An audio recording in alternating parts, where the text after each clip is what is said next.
Apologies for the intrusion. I'm Hugo. Let's just say I'm something of a collector.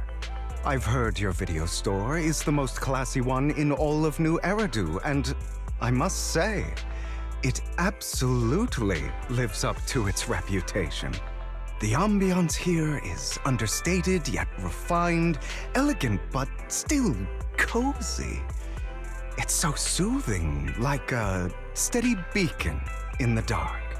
I've also noticed some well-known individuals frequenting this place, including elite members from PubSec and HSO. Your achievements at such a young age truly impress me. I'm flattered, but you give us too much credit. Trust me, I'm being honest. I do find your store quite special. So, I guess the rumors about this place are true. Children of devils.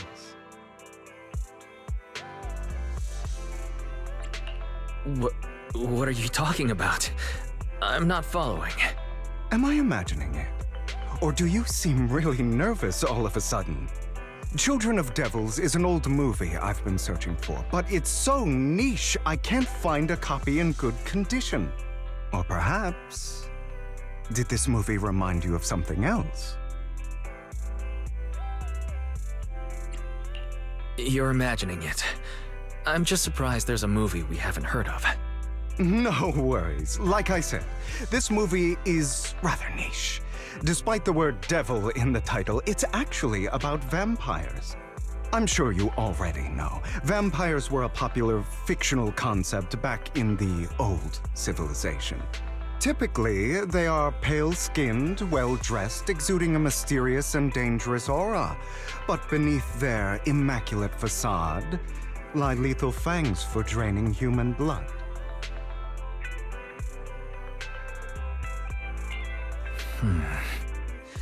You kinda look like one. I'll take that as a compliment. Too bad vampires don't actually exist in New Eridu. Oh, and I don't feast on human blood. In fact, if anything, I'm hypoglycemic. Anyway, back to the movie. It's about a man who unwillingly turned into a vampire and after years of plotting, finally kills his evil father and ultimately dies in the process. So, it's a tragic story. I actually think the ending is pretty good. At least he accomplished his goal, and death was just the price he was willing to pay. Well, it's a shame you don't have the videotape I'm looking for. I'll just grab a copy of every movie you currently have for rent. No offense, but you're being overly generous. You don't have any hidden agenda, do you? I understand the skepticism, but I simply wanted to express my gratitude for discussing such a niche film with me. Your store is like a collector's gem in itself. Please, consider my payments here as an investment in a collector's prized find.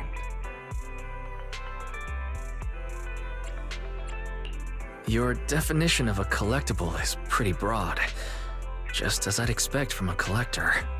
Because of my work, I happen to know some of New Eridu's upper echelon. Some even collect human organs. Just some rumors circling around. Hope I didn't spook you. No worries. I don't scare easily. I've seen my fair share of crazy stuff. Guess I was worried for nothing. With so many high-profile individuals visiting here, I'm sure you're well-connected and experienced in various fields. Speaking of which, there's a big industry auction coming up. They'll probably have lots of collectibles, maybe even rare videotapes not on the market. If you'd like to attend, just let me know. Oh, by the way, I saw a marketing event at Lumina Square. Looks like there's a raffle going on. Go, check it out if you're interested. Maybe you'll stumble upon something exciting, especially at a place so close to the upper class. After all, there are always secrets hiding behind the light. Well, thanks for today. I'll take my leave for now. Until next time, my precious friends.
You there! Why not come try your luck? All sorts of prizes are waiting to be won!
This guy seems arrogant.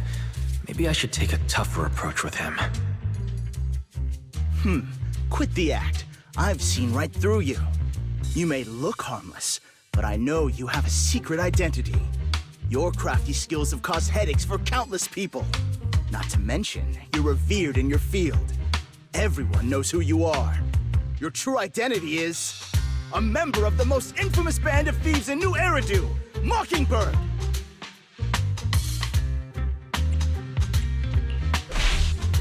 Actually, I'm more infamous than Mockingbird. What? You're even more evil than Mockingbird? No wonder you snatched my wallet. I know.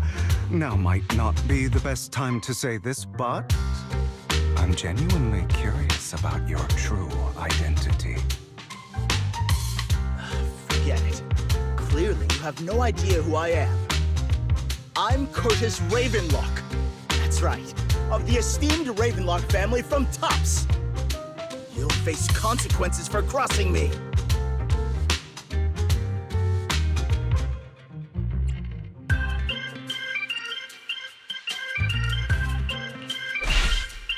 Oh no, I I've upset a powerful man. I'm so scared. You're not going to silence me, are you? Don't be ridiculous. I wouldn't go that far. Just keep it in mind and know your place. A guy with such a massive ego probably can't pick up on subtle sarcasm. Anyway, you were the only one next to me when I lost my wallet. It has to be you. Just admit it.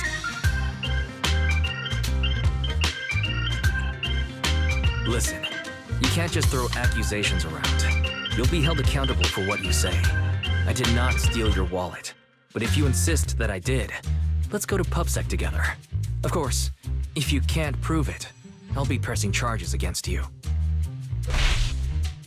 Press charges? That's a bit too extreme, don't you think?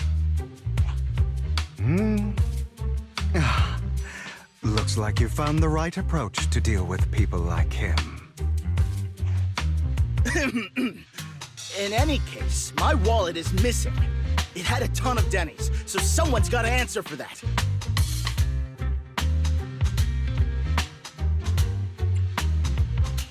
No one's responsible for your wallet except you. Let's be real. You're just trying to shift the blame. You! No one's ever dared to speak to me like that before. Clearly, your accusation is baseless, Mr. Ravenlock. Your outfit, while elegant, shows unironed creases and noticeable signs of wear. You've likely worn it for a long time. Plus, the wet ink on your cuffs suggests that you rushed straight here from your workplace. Likely so you wouldn't miss today's raffle. All in all, it's clear you're not well off and quite careless. Chances are you lost your wallet yourself, and it probably didn't hold much cash. Is that why you jumped to accuse others? Hoping to leverage your family name to make a quick Denny? That's utter nonsense! Regardless, you owe this person an apology. Damn it! I regret this. Just you wait! I really hate it when innocent people are wrongfully accused. But it's all over now. I hope it didn't ruin your mood. I still have some doubts. Did he really just drop his wallet? Regardless of what really happened, he got what he deserved. He should have known what would happen the moment he falsely accused you. People like that should have a taste of their own medicine. That sounds fair to me. Unfortunately, we don't usually see such fairness in our world, do we? That's why sometimes I don't mind resorting to unconventional methods to right the wrongs.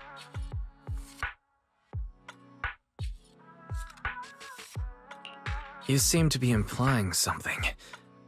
Don't tell me... A good movie never spoils its ending. But feel free to speculate. Anyway, it was nice running into you. Please, accept this raffle ticket to mark the occasion. May it keep you away from shady people and situations and bring you good fortune.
Anyone else?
They're here with me now, sir. I'm glad to have the chance to speak with you, young'uns. Helios Academy used to be a peaceful and comforting place. You know about Helios Academy? Yes, I do. And I knew your teacher, Carol. She was a kind person. I was truly sorry to learn that she was the one held responsible for the fall of the old capital.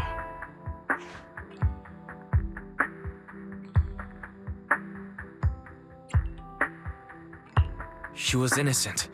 There must be something else behind it. I hope so too. It's just that the fall of the old capital still weighs heavily on us all. But I believe you just got caught up in all of this. I'm sorry for what you've been through over the years. It must be tough.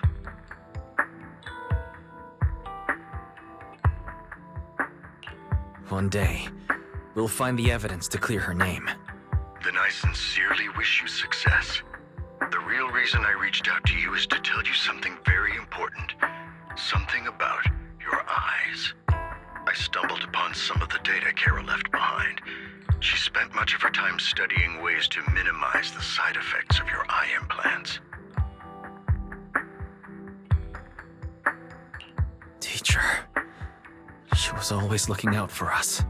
Yes, which is why I believe this was her final wish. As her friend, I want to see it through. Simply put, your eye implants are directly linked to your brain, and their function functionality depends on your body's limits. As a result, the HDD system takes up a part of your body's capacity. This leads to certain issues, the most notable being that it suppresses your innate ether aptitude. I brought in a team of specialists to analyze Carol's data samples, and after some effort, they created a plan to upgrade the HDD system. After the upgrade, the HDD system will operate with significantly reduced power consumption, allowing for a substantial boost in your ether aptitude, or rather, a restoration to its original level.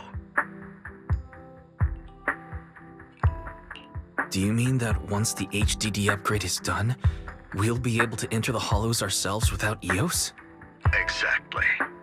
You'll likely experience some discomfort at first, but you'll get used to it over time. I'll have the specialists from Marcel Group continue monitoring your physical condition to reduce the burden on your body and help restore your ether aptitude more effectively. Are you really giving us such advanced technology for free? Feels like there's gotta be some kind of catch. Besides, you must have known about us for a while. So why wait until now? I'm not asking for anything in return. As for why I didn't reach out sooner, truth is, from what I've learned, your eyes possess even greater power. Perhaps the power within you could affect all of New Eridu. But you must understand, power is a double-edged sword. It can be used against enemies or allies. As the mayor of New Eridu, I must ensure everyone's safety. So I hope you'll forgive my caution. I'd been observing you for some time. That said, I'm confident to say that everyone at Victoria Housekeeping speaks highly of you.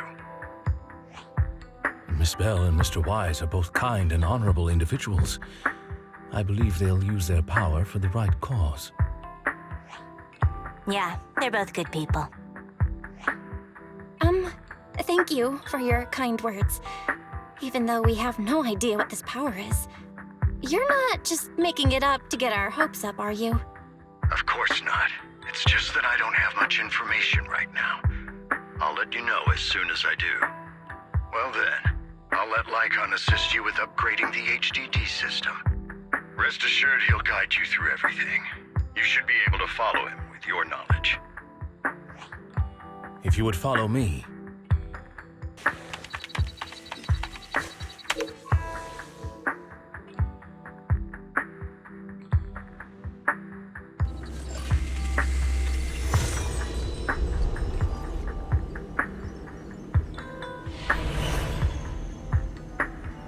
How are you feeling now? All good, I think. Really? I'm feeling a bit off. Your body is adjusting. Give it time to adapt to the changes.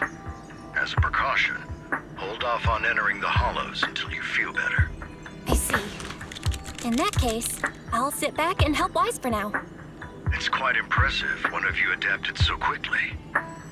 Your ether aptitude is now on par with most hollow investigators, meaning you're ready to explore regular hollows. But you must be careful at first. Lycon, Ellen, why don't you two go along? One of the data piles in the hollow near the metro is malfunctioning, and we need a skilled proxy to address it. I'll assign this task to you. Of course, you'll receive fair compensation upon completion. Take your time at the journeys ahead. You've got plenty of time to uncover your full potential.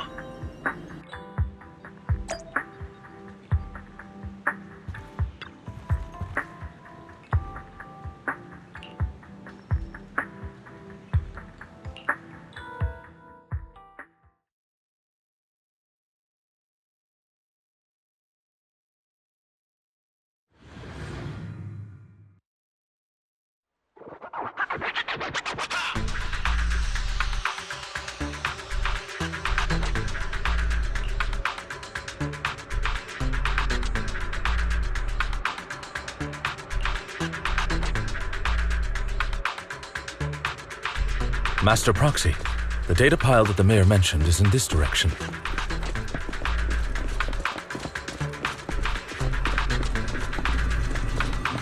Let's keep moving.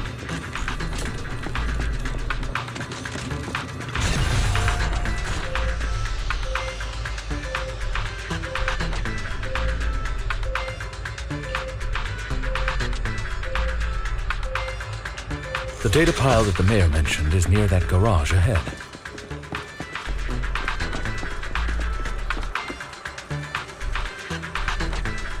What a pain. There's nowhere else to go. We'll have to move the train.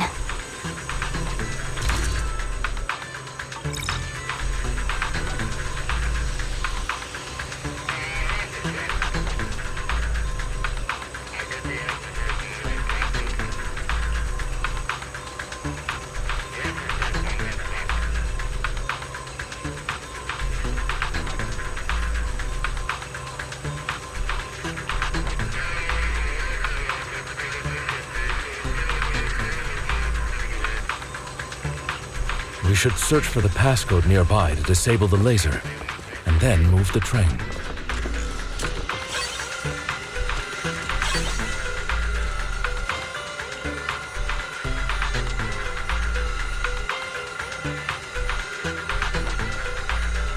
Ah, I get it now.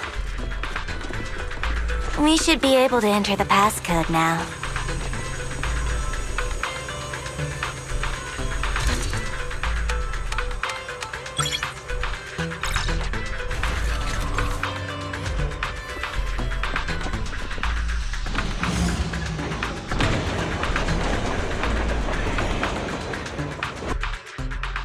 How are you feeling now, Master Proxy? Fantastic. Never been better. I'm relieved to hear it. If you feel any discomfort, please, let us know at once. Yeah, I'll carry you on my back if needed. Well, that won't be necessary. You've always had a sharp mind, and now you've got the muscles to match. Thanks for the compliment. No, I was just thinking, when will you pick up some fighting skills? If you can fight, you can handle things in the hollow all on your own. That'd be pretty neat.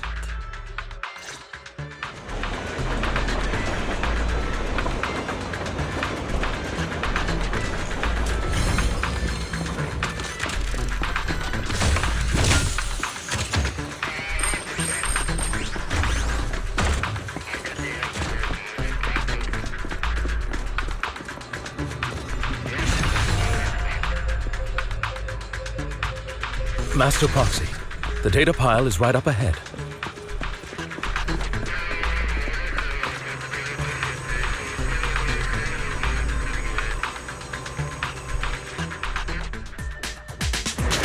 Worry not, Master Proxy.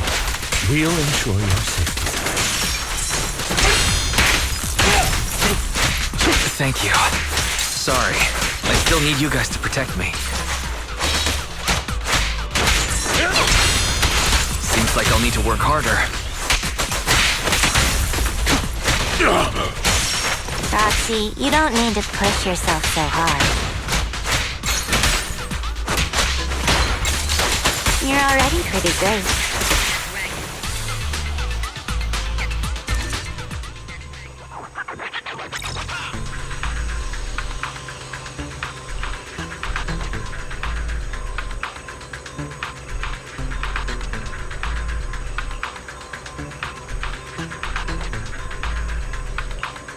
No, it's another passcode. We should be able to find the passcode nearby. Let's keep an eye out for it.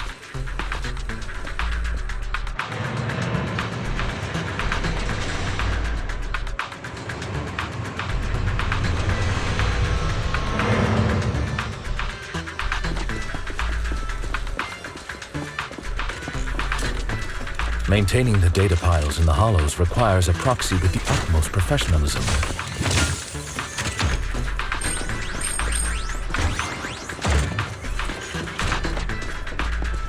It is Victoria Housekeeping's honor to maintain a professional relationship with...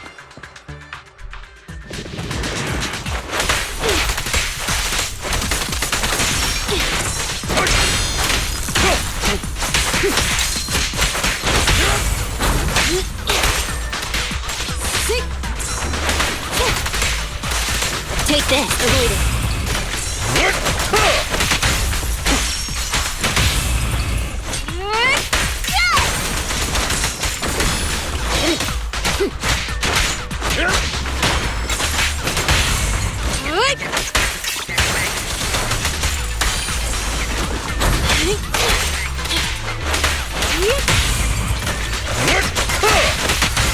service.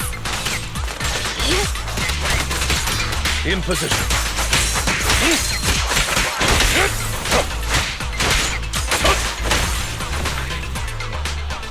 Master Proxy, let's take a look around this area. We might be able to find clues regarding the passcode.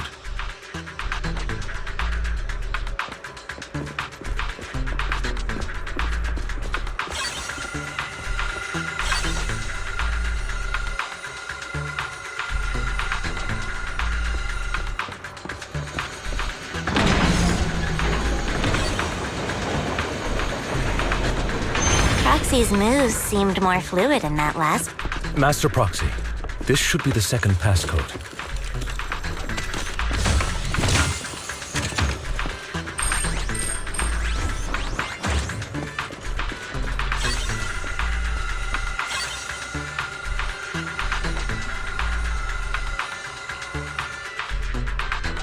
Master Proxy, we've been in the Hollow for quite some time. How are you feeling?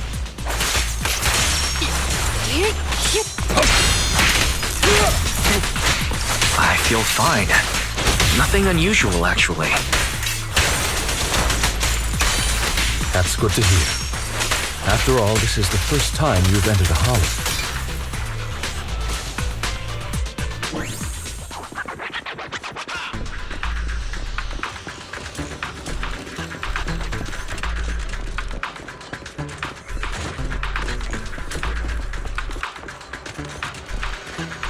Passcode is here.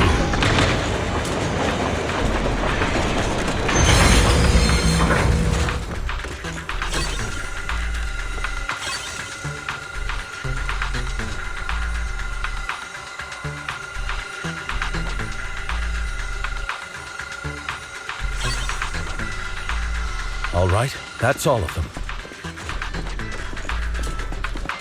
Let us return and open.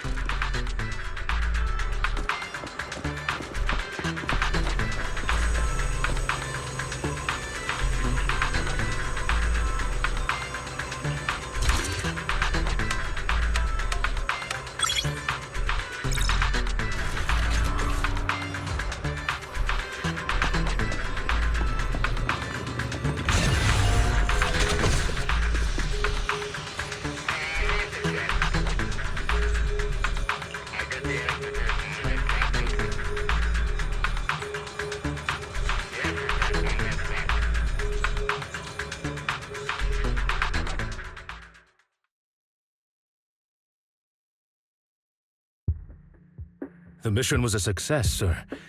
Master Phaethon's performance was outstanding. Excellent. You truly are exceptional. I'll be frank. I contacted you because I need your expertise for an important task. I'd like you to participate in an auction and help me secure an item up for bid. Hold on. Is it the same auction I heard about? The one with all the high-profile attendees? Yes, that's the one. I knew asking you was the right choice. Since you're aware of it, I'll get straight to the point.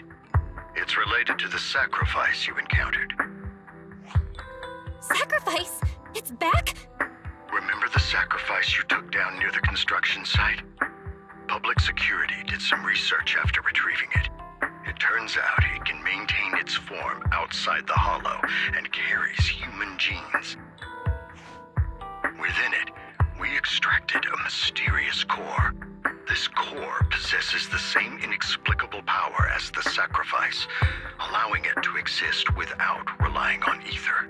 However, the core was recently stolen from the most secure lab in New Eridu. We suspect this is an inside job rather than an external theft.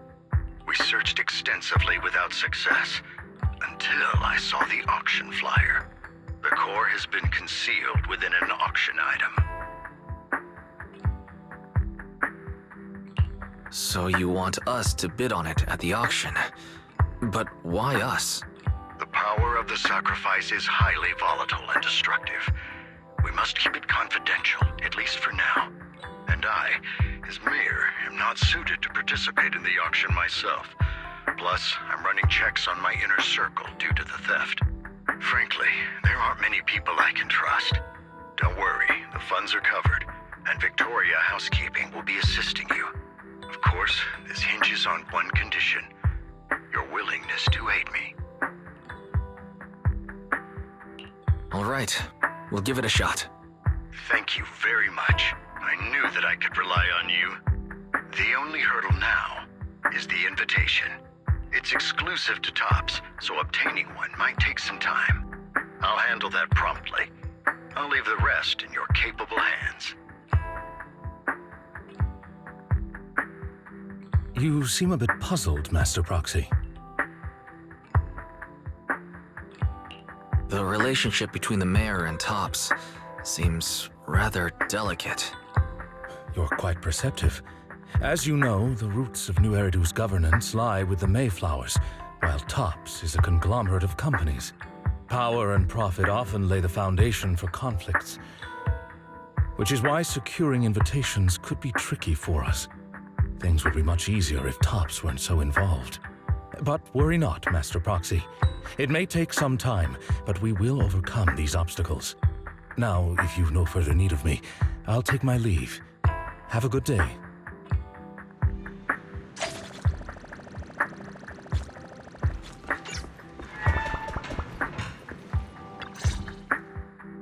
Didn't that collector Hugo mention if we wanted to attend the auction, we could give him a call? But he didn't leave us his contact information. Odd, right? If he wanted us to contact him, why not leave a number? Did he just forget?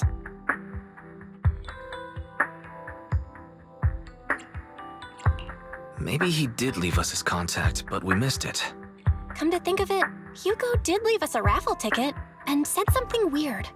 He said something cringy like, "There are always secrets hiding behind the light." Wait, don't tell me.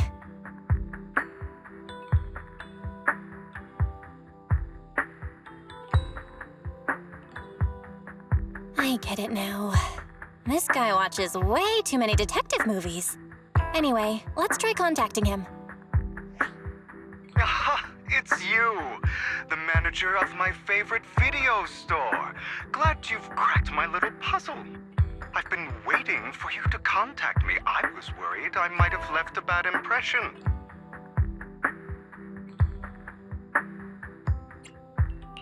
Actually, I have a favor to ask. About the auction you mentioned. Could you secure 2 invitations for us?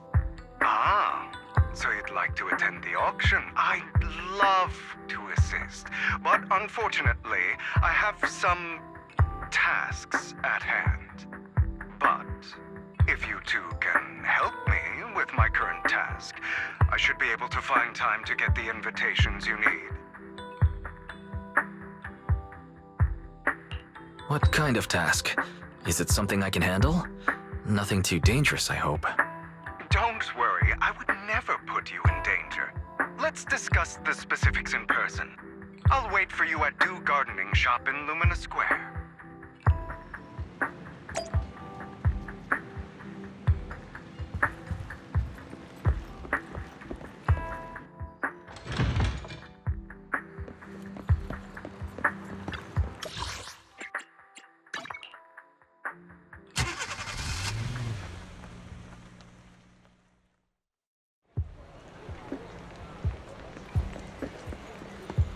You've...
Another waste of...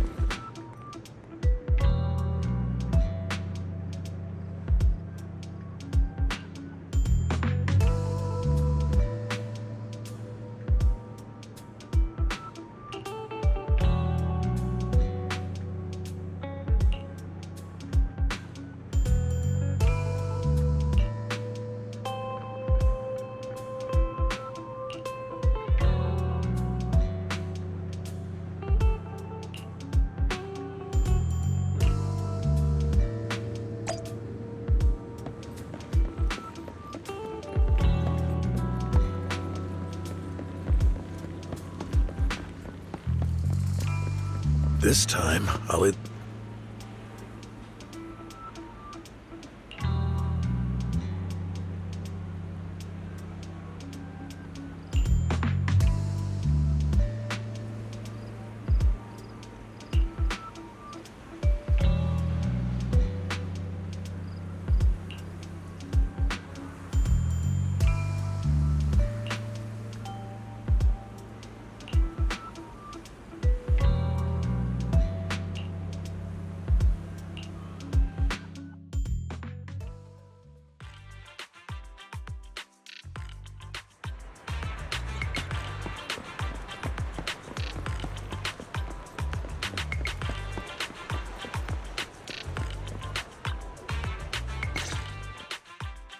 Good day, Manager. Wonderful to see you again.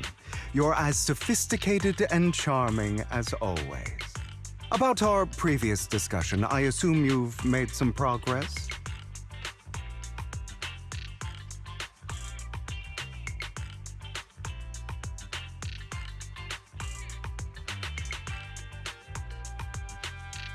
I see.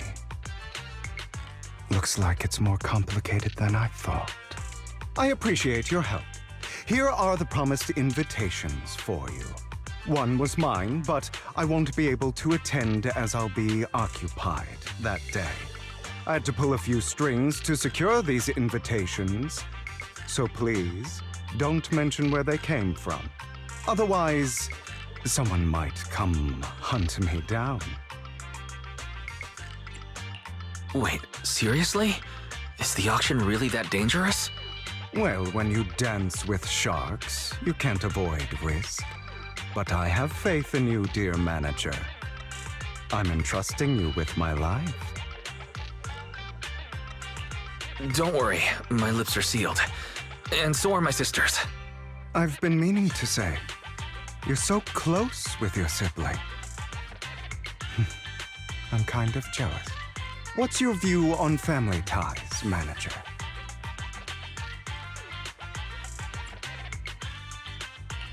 It's a bond you have to maintain carefully. Even as family, we might not fully know each other. For example, our... someone who was like a mother to us, loved us deeply, but also kept many things from us. Mother. Huh. For me, that word only brings fear, pain, and hatred. I once had a half-sister. Different mothers. Had? You didn't have a fallout over some big argument, did you? No, we never argued. I would like to try, but it's too late. She's been gone so long. I can barely remember her face.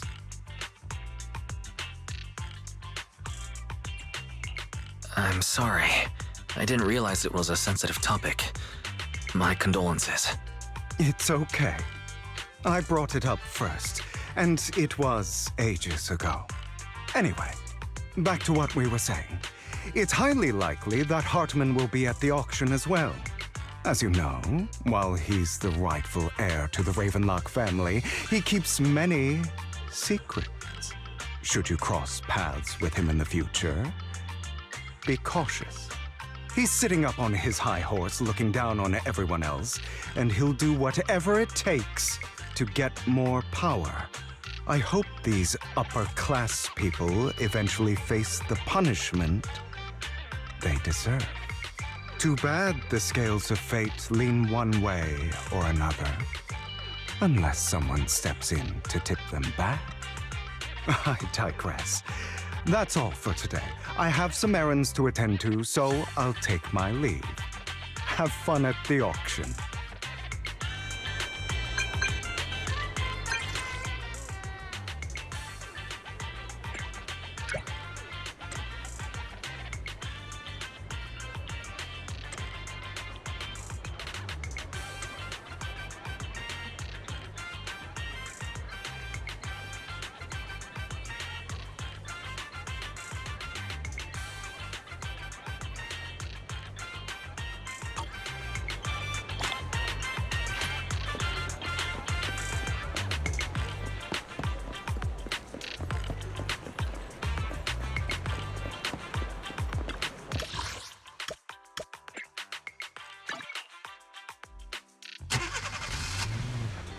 It is a pleasure to see you again, Master Proxy. It's been a while.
Lies, deception,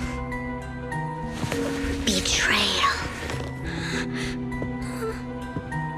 I see swirling mist, shrouding the truth in a deep, enigmatic haze. Found you. Chosen one.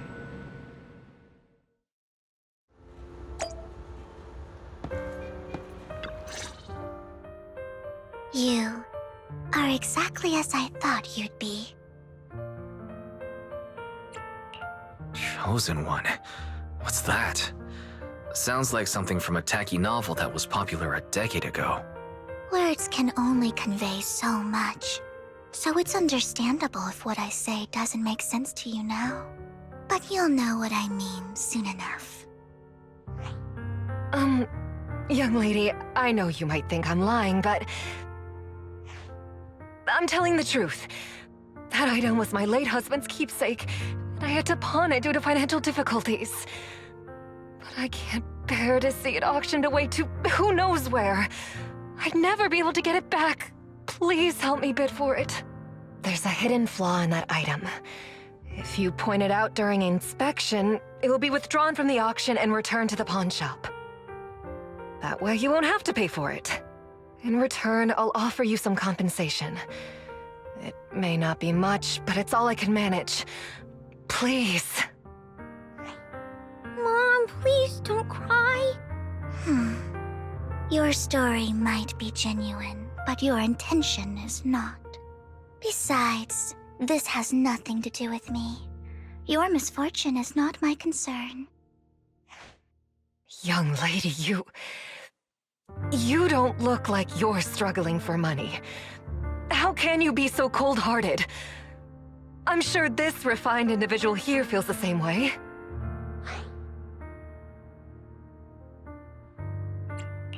Huh? Are you referring to me? Yes, you! If you're willing, could you please... The auction is about to start. I'm not sure how you gained entry, but I'm sure you don't want to be driven out with your daughter. And you? Here's a little piece of advice. Don't let your sympathy easily sway you in an auction like this. Otherwise, you might get swindled.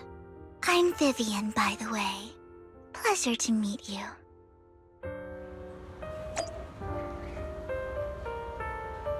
Dear guests, the auction will begin shortly. Please make your way to the venue.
He may be from the Ravenlock family, but he's been entering the lottery in secret.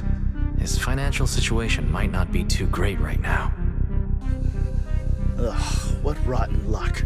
I didn't expect to see you here. I won't back down this time.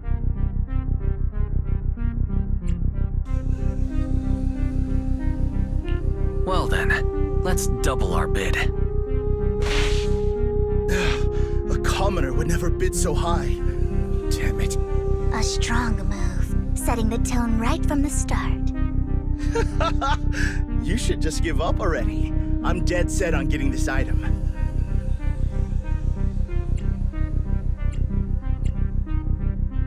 Truth is, we've got a solid sponsor.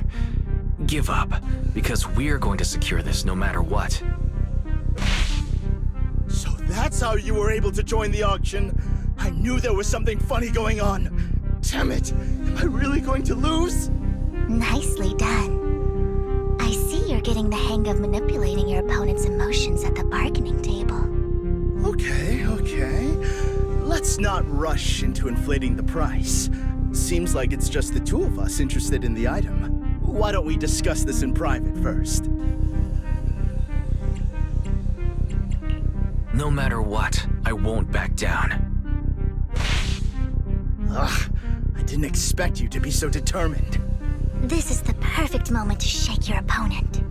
You're really stubborn, huh? Is it really worth arguing over such a small collectible? That's right. The Denny's in our pocket is our biggest advantage. Host, I'm raising the bid. price is way more than it's worth. Forget it, I'm out. It's a bit overpriced, but it's still acceptable. Regardless, congratulations on your winning bid. Though in my opinion, its aesthetic style is a bit ahead of its time. But as long as you like it, that's what matters. After all, the true value of art is in the love people invest in it. The next item is truly exceptional. The final creation of a legendary artist, the only one of its kind in all of New Eridu. The artist's tale is quite fascinating. Unrecognized during his lifetime, his works were discovered by art collectors after his death and became hugely popular. Because of this, authentic works are few and far between, making each one incredibly precious. And this stunning final piece, anyone who loves his work won't want to miss it. Without further ado, let's get started! Starting bid, 200 million dennies! If I can get it for under 500 million, I can still turn a profit. 300 million! I'm not mistaken. Wise, isn't that the item the woman asked Vivian to bid on? Yeah, that's the one. If our budget allows, perhaps we should. 1 billion. Even if his final piece is a collectible of this quality, starting at $1 million right off the bat. Since she doesn't have to earn her own money, any bid is just a number to her. Was that Vivian? Wow, she just said, "Don't let your sympathy sway you," then went ahead and bid anyways. Yeah, but she can literally afford not to take her own advice. Ooh, this elegantly dressed lady certainly has refined taste and deep pockets. So, is anyone ready to challenge this young lady? Invest in the legacy of a talented artist who left us too soon. Its value could double in the future. I'd advise against it. I'm going to bid on this no matter the price tonight. This young lady is certainly very confident. Our time is almost up at $1 billion. Going once, going twice, going 3 times. Sold for $1 billion. All right, ladies and gentlemen, that concludes the first half of the auction. Please feel free to unwind in the lounge for a bit, as more treasures await in the second half.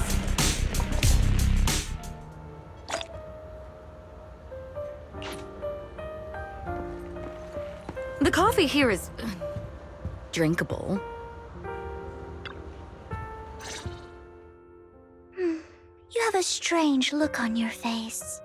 Despite her ruthless exterior, she's actually quite kind-hearted. Though you wouldn't dare think that, would you?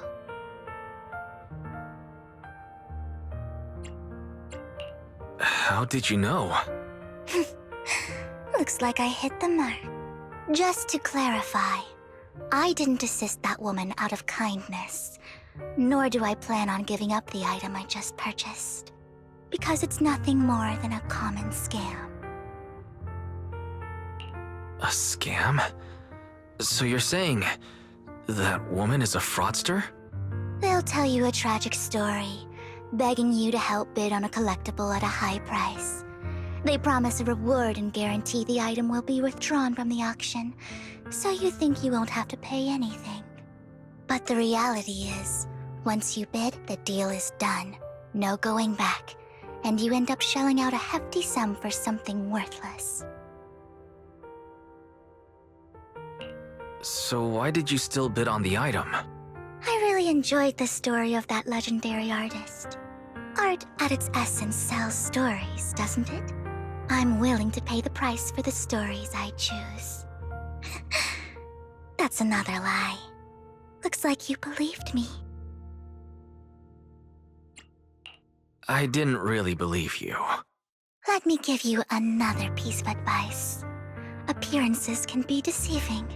People often mask their true intentions. Sometimes, what you can't see is the real truth.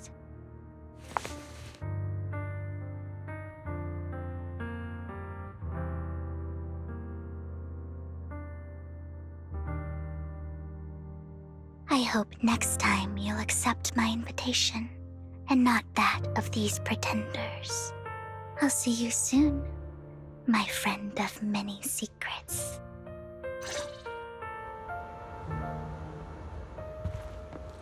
The second half of the auction is about to begin. Please make your way to the venue.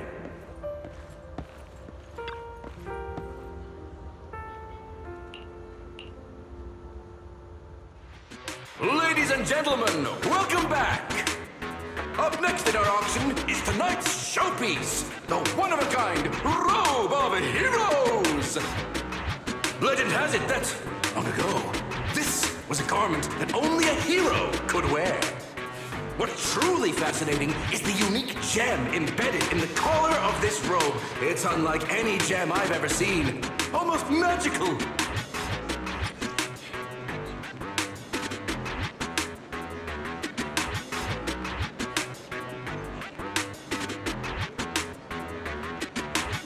Wise, that gem's probably what we're looking for.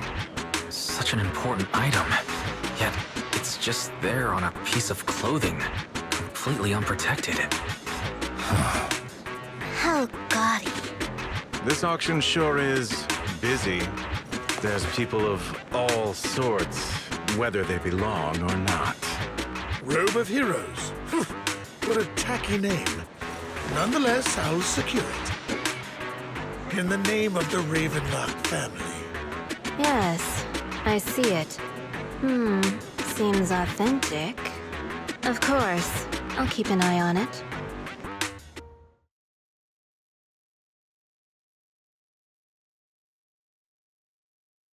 I didn't expect this to drag on so long. I believe there is no meaning in continuing this senseless bidding war. Frankly, wasting time irks me more than squandering money. So, my friend, let's cut to the chase. What did you have in mind? This man is pretty shrewd. Maybe I should match his energy.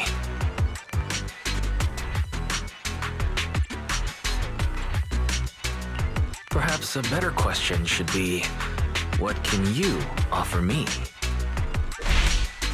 The ball's in my court now. Good. I enjoy conversing with people of sufficient intelligence. There are more antiques in this auction than just the robe. Why rush into this? You might find something else you prefer.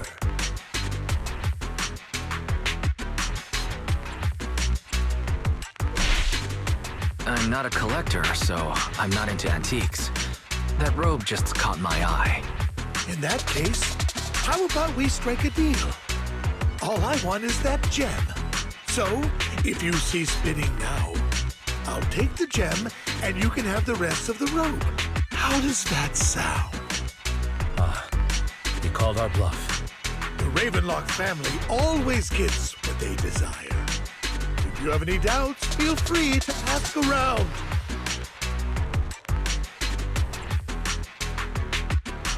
What a coincidence. I, too, always get what I want. You're quite confident. You know when to stand your ground. Well done. My time is valuable, my friend. I've already lost a significant amount of dennies talking to you. If I offer you a token of appreciation, let's say a hefty sum of dennies, would you consider backing out of this bid?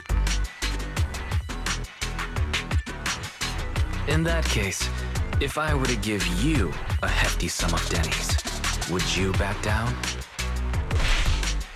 I fear my price is beyond your means. It's been a while since someone dared speak to me like that. All right, since I can't sway you, we'll have to settle this with our financial power. But let me be clear.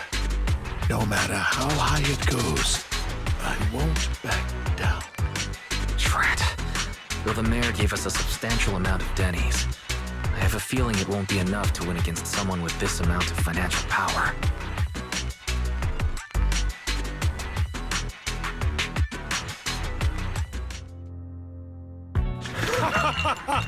Thank you, everyone. It appears I'm the final winner of this auction after all. Well, I'll be taking this masterpiece with me. Of course. I must extend my sincere gratitude to all of you. Damn it, we almost won!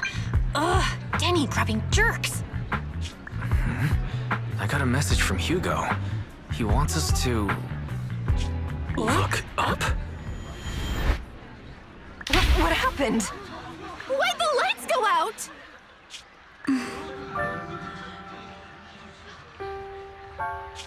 What's going on? The power went out? Mommy! I'm scared! Ladies and gentlemen, welcome to tonight's auction. My apologies for the long and dreary opening. Losers always have a lot to say. That guy looks familiar. Is that... What are you all standing around for? Someone deal with this intruder! How uncouth. I'm simply here to reclaim what's rightfully mine. You! When did you? Well then, tonight's show is coming to an end. I wish you all a lovely evening. Yours truly, Mockingbird. After him! Catch that thief or forget about getting paid tonight!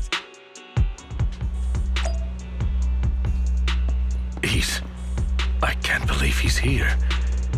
And his target happens to be that core, too.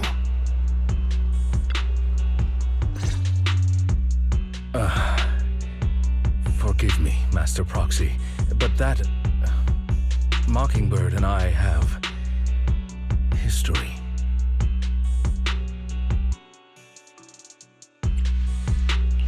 You might find it surprising, but I know him too. You do?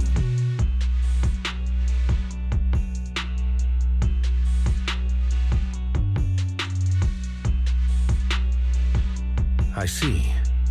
So that's how you know him. Years ago, we founded Mockingbird, the Phantom Thieves Syndicate. Things started off well.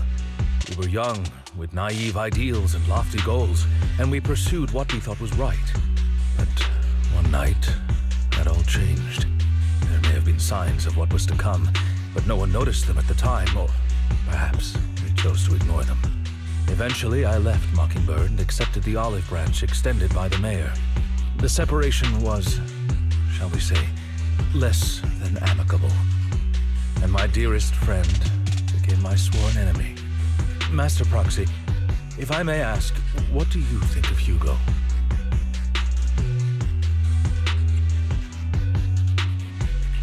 Though he helped us before, and he seems pretty nice, I can't help but feel something's off. He is a part of Mockingbird, after all.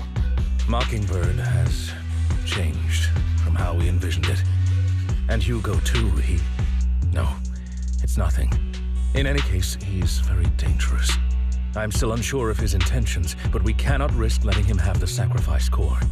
Based on my past experiences, I can likely predict the route he'll take to evade his pursuers and escape. However, this path lies within the Hollow. Master Proxy, can you... Let's head straight there. I'm feeling pretty strong right now. Very well. Please, follow me then.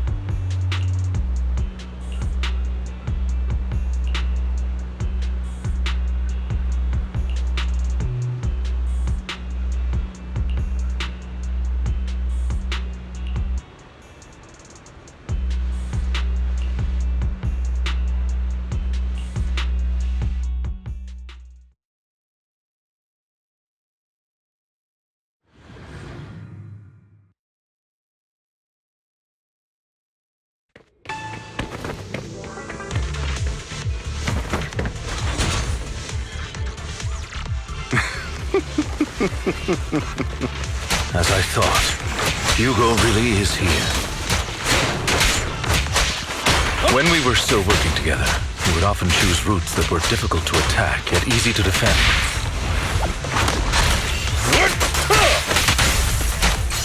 Master Proxy, the layout of the port is complex. Ethereals may jump out from any corner.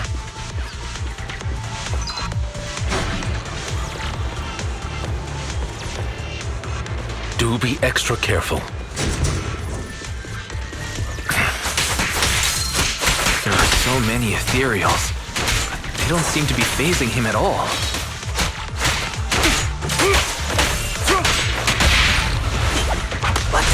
Though I am loath to admit it, that man is quite formidable.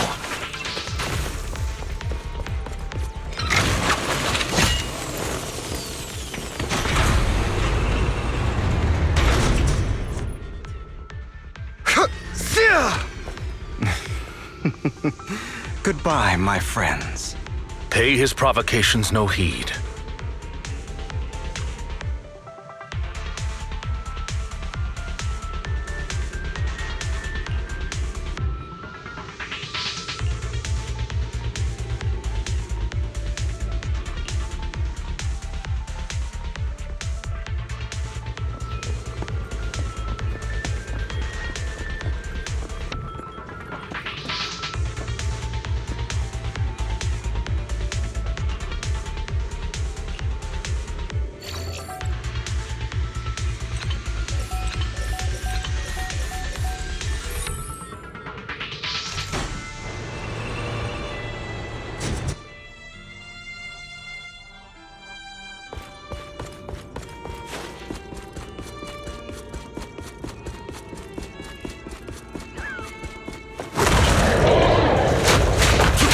Careful, or you'll get hurt.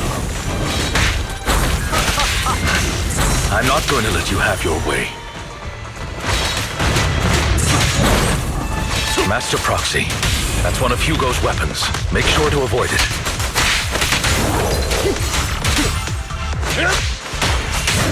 Take this. He's extremely familiar with this place. Master Proxy, dragging this out will only be to our disadvantage. Let's proceed through here post-haste.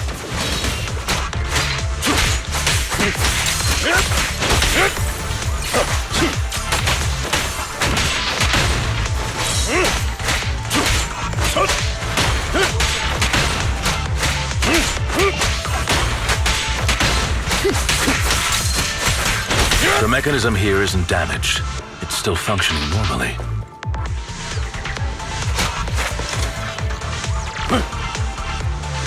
Something's not right.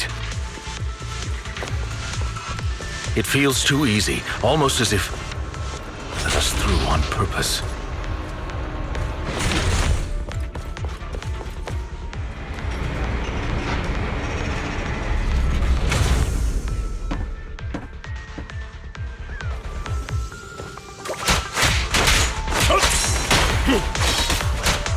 Move, please.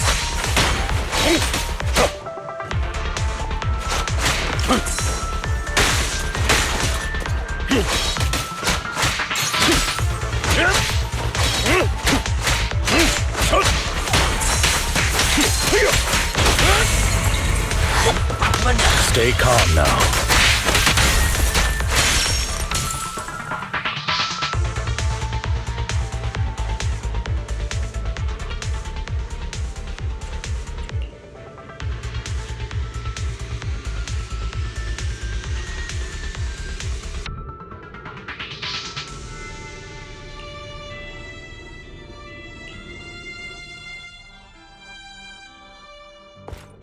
This must be the right way.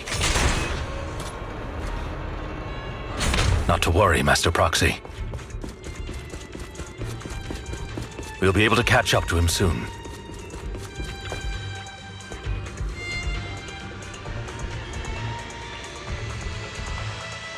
It should be this way.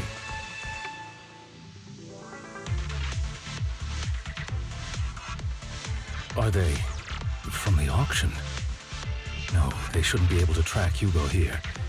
They're likely just hollow raiders.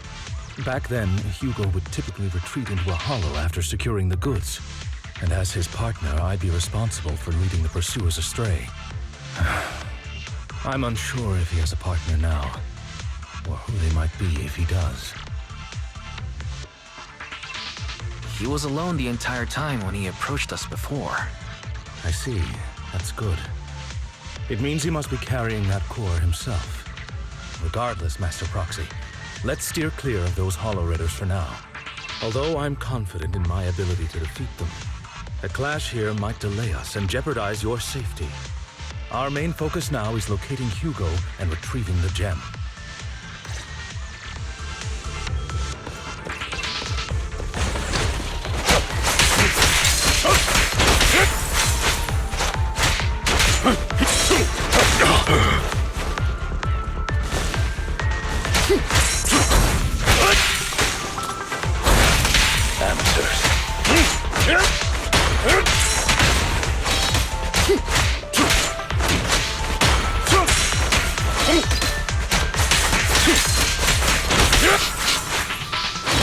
He should be nearby.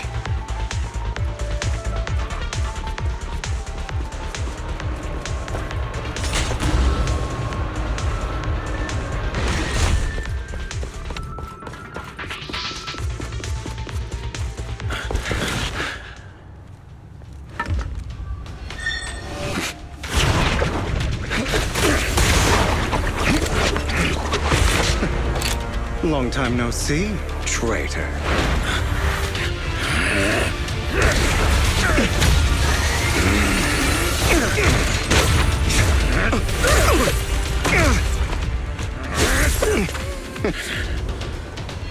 It was you who broke the oath, not me. You haven't changed, pompous and self-righteous.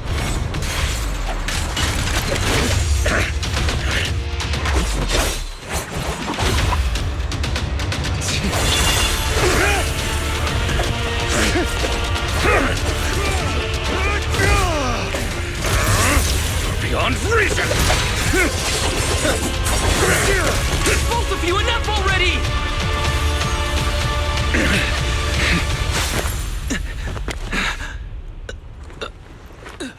Master Proxy. Are you all right, Master Proxy? Any injuries? I'm fine. I just forgot I wasn't using EOS. I thought your attacks would just go over my head. I'm not used to being this tall, I guess. Rest assured, Manager, my blade has always been steady. I'll never point my weapon at my allies, especially not you. As for that oath, he has no sense of control in the heat of battle, even turning on his own comrades. I'd thank you not to spread lies. What? Are you denying it? I merely spoke the truth, didn't I?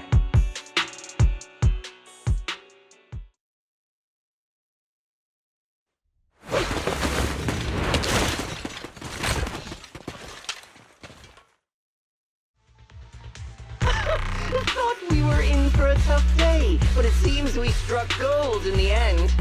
If you value your lives, you better hand over all your etheric resources and any other valuables you've got. I have no conflict with you, gentlemen. I'm here for personal reasons, not to mine ether resources. Cut the crap. It's been a rough day, and we need something to make it right. Whatever your business is, pay your dough or bite the dust. Pay our dough. This is the Hollow. You're not claiming this Hollow as your own, are you? Not even the current mayor of New Eridu would dare to make that assertion. Am I correct, Mr. Mayflower Watchdog? You sure have a mouth on you, pretty boy. Don't push it. We've buried idiots like you in the Hollow before, and soon you'll be joining them. I'd urge you to reconsider. Huh? Unfortunately, your kind advice has come too late. They've already worn my patience thin.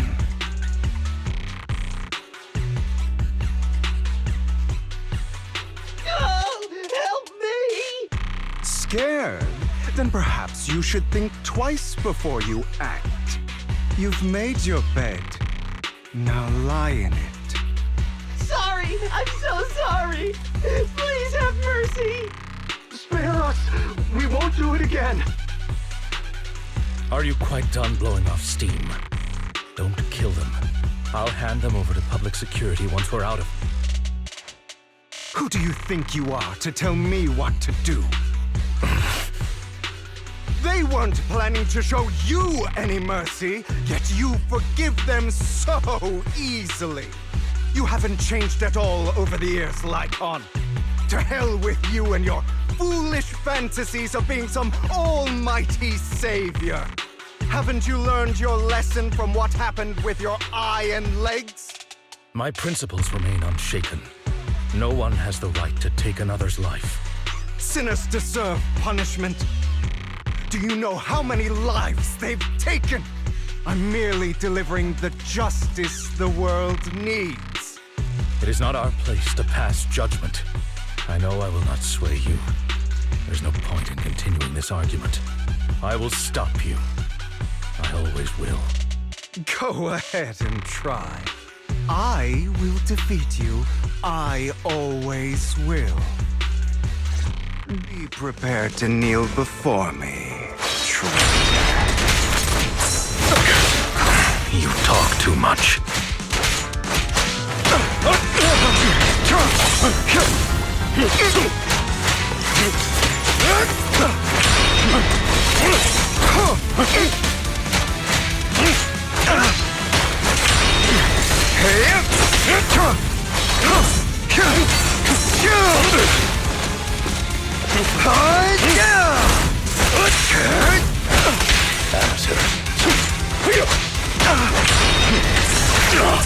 Out of my way.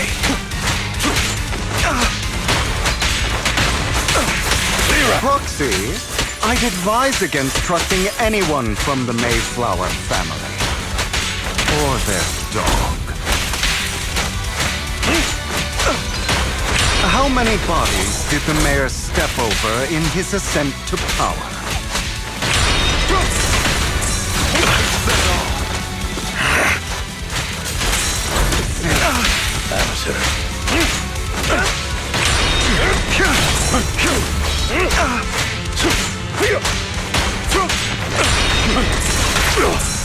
Out of my way.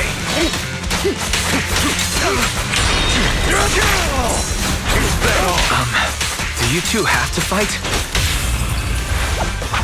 Stand still.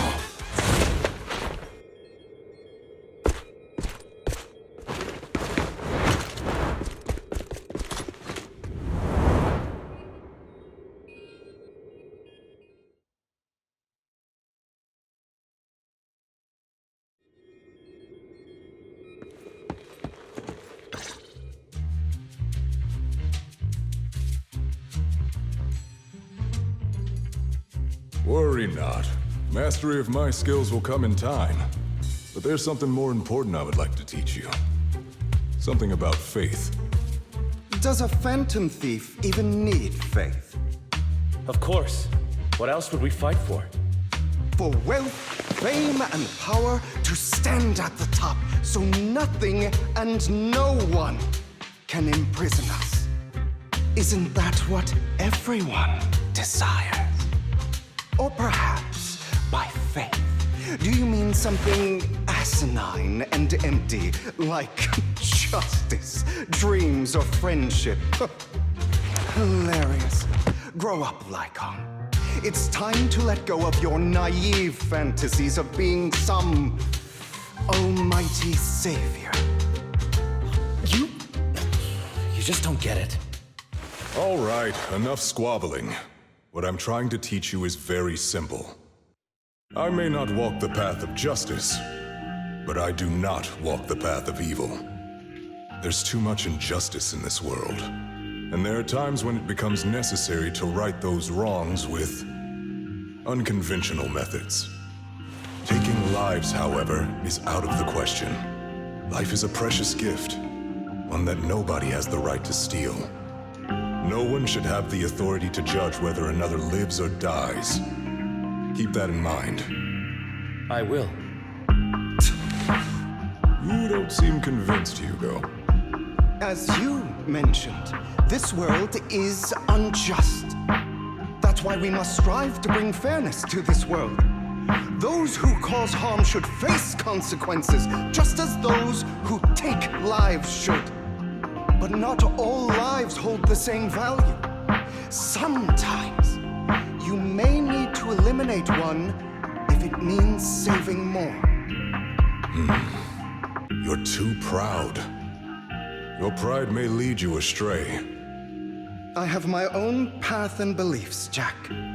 I'll determine for myself what's fair and unfair.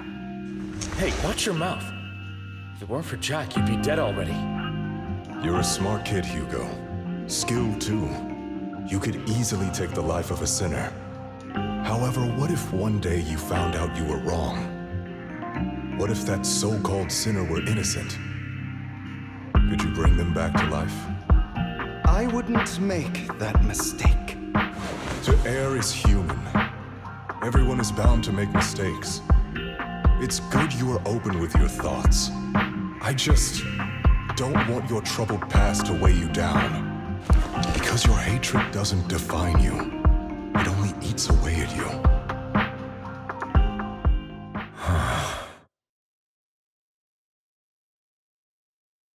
Are you okay, Lycon? You've been quiet for a while.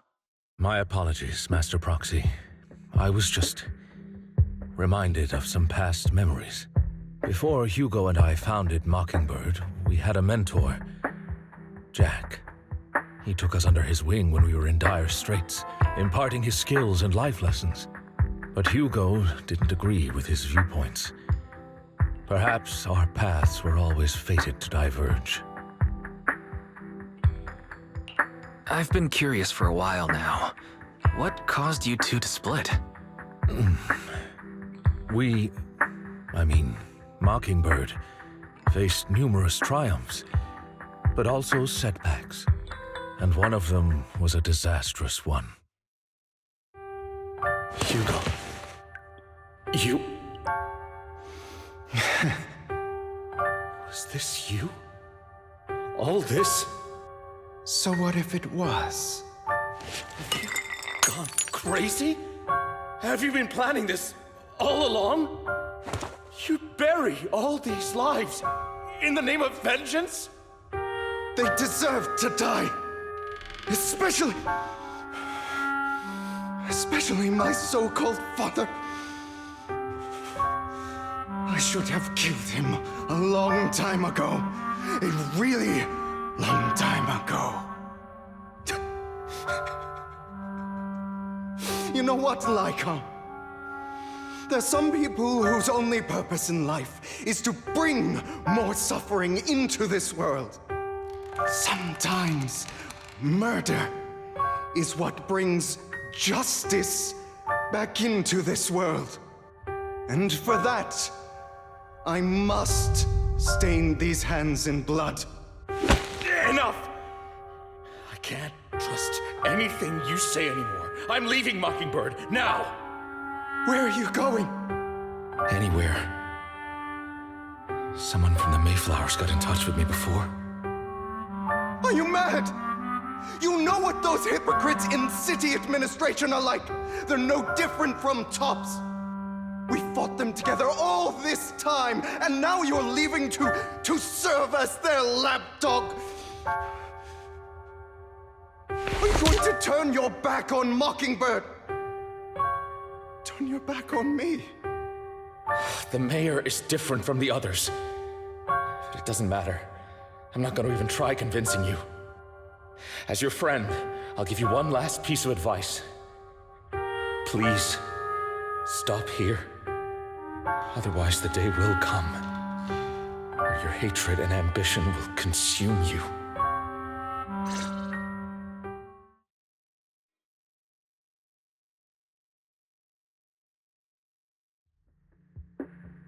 My apologies, Master Proxy, that you had to hear such an unpleasant tale. Hugo came from a powerful family, and his relationship with them was always strained. especially with his own father. So much so that Hugo wanted to personally put an end to him. After shouldering a mountain of injustice, Hugo ran away from home. That's when Jack and I met him. And that setback that Mockingbird suffered turned out to be intimately connected to his family. I had thought it was just a normal mission, when in fact he was plotting revenge. He took advantage of me and everyone else there. I do not mean to pass judgment on him and his decision, but I refuse to accept a partner who is willing to trample over other people's lives for their own desires. Perhaps his family left a mark on him that continues to influence him to this day. In any case, Hugo still has the sacrifice core. We should contact the mayor to plan our next moves.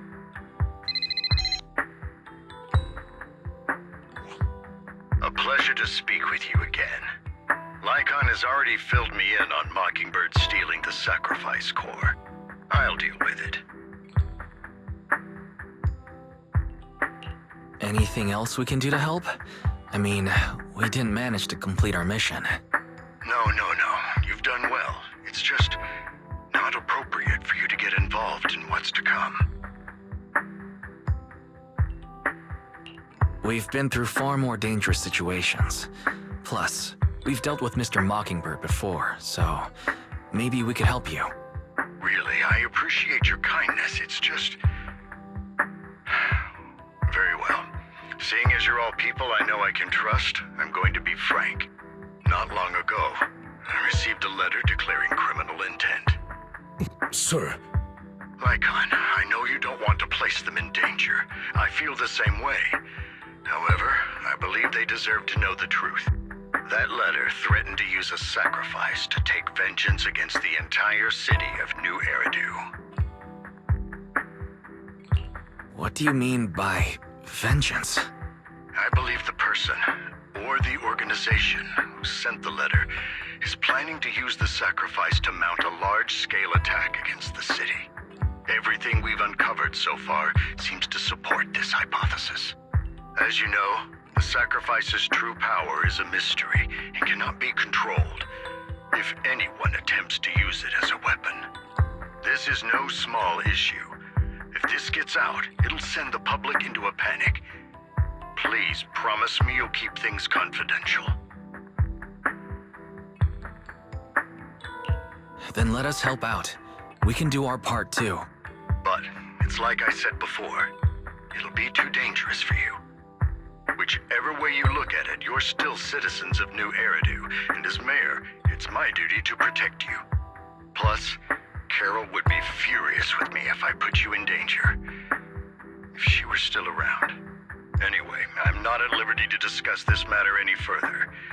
Please rest assured that we will handle things properly as the administrative authority of New Eridu. That's right, Master Proxy. Please trust us. So that'll be all for today. Goodbye for now.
I'll have to work overtime to finish this. You're here!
day's training.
All right, let's get started.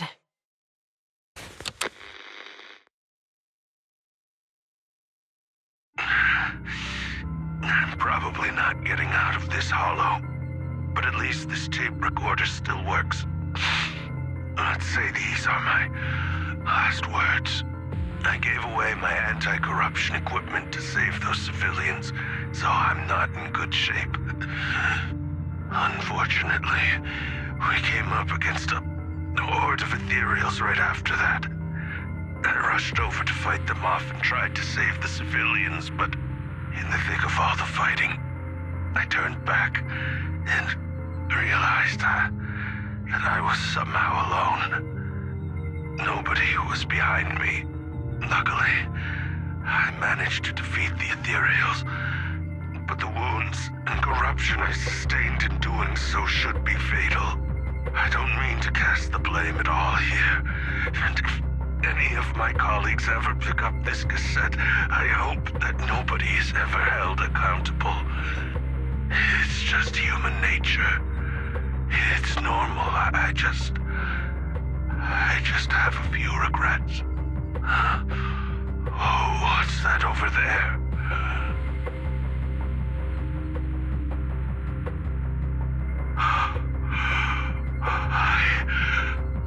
I've seen a miracle. Yes, that thing is right. So long as humanity is in constant conflict against the Hollows, we'll never be able to grasp true power. Only by embracing everything. It's the only way. Only by embracing this power can everyone survive. Oh, Creator, please grant me this!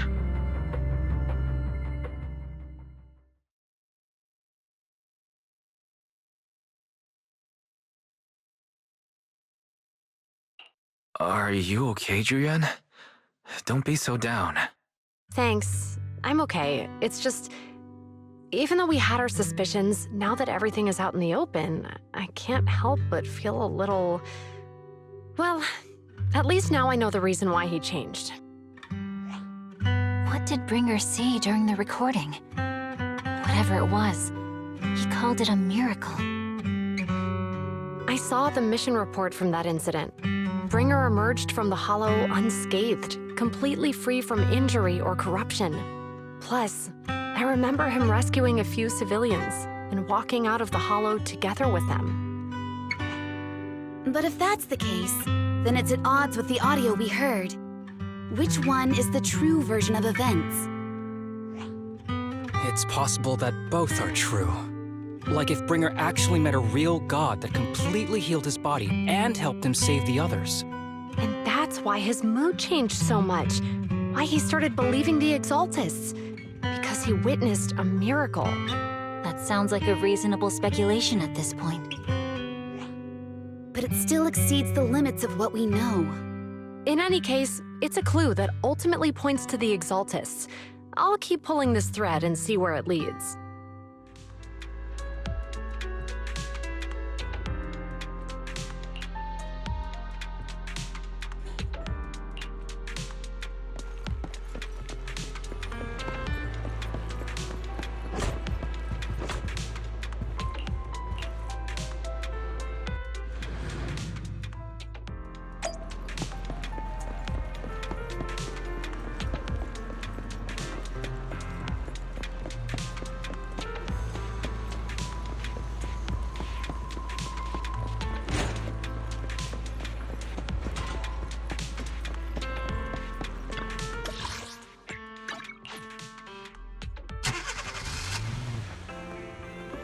I've been waiting for you for quite some time. We meet again, Master Proxy. I imagine you've already managed to gain some info from the conspirators. About some people who wish to use sacrifice to launch an attack on New Eridu. So you know about that? I only just found out myself. Because I've been watching you this entire time. I know many things. But unlike those hypocrites, I'm willing to share info with you to show my sincere hopes of working together. I need to find Bringer's belongings. Bringer's belongings? Did he even leave anything behind? Oh, he did. I have complete confidence in my intelligence network. All the more reason for you to work with me. You've probably already guessed, but what Bringer left behind will be crucial for cracking the alleged sacrifice attack. Find it, and we'll finally know what they are after. Who do you mean by they? The Exaltists, of course. They're always lurking whenever something related to sacrifice comes up. Actually, the Exaltists and I, we have a bit of shared history. But no more than that until you officially agree to work with me. All right, I agree to work with you. Splendid. I like people who don't mess around. By the way, might I ask, you're not proficient at in-hollow combat, are you? Well, you know, I'm a proxy after all. As I expected. Not to worry. You're an invaluable proxy. All I require is for you to guide me. I mean, not even my darling Lord Phaethon can fight in the hollows. Hang on. What did you just say? Your darling Lord Phaethon? That's right. The best proxy in all of New Eridu. Lord Phaethon. Don't tell me you don't like him.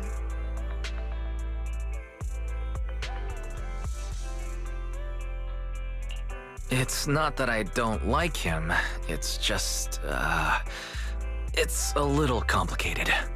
Well, if it's not that you don't like him, then that means you do like him, right? And I know exactly how you feel. My love for Lord Phaethon is really complicated too. Great, you're a fan of Lord Phaethon too.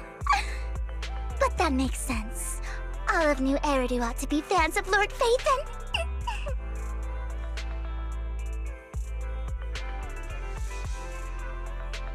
Fine, you're right. I'm actually a fan of Lord Phaethon. Then we're fellow fans! Wonderful. I feel so much closer to you now.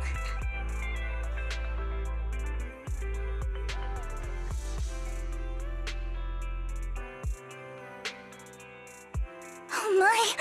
Once I start talking about Lord Faith, then I just can't help myself. Look at the time. I suppose that's all for today then.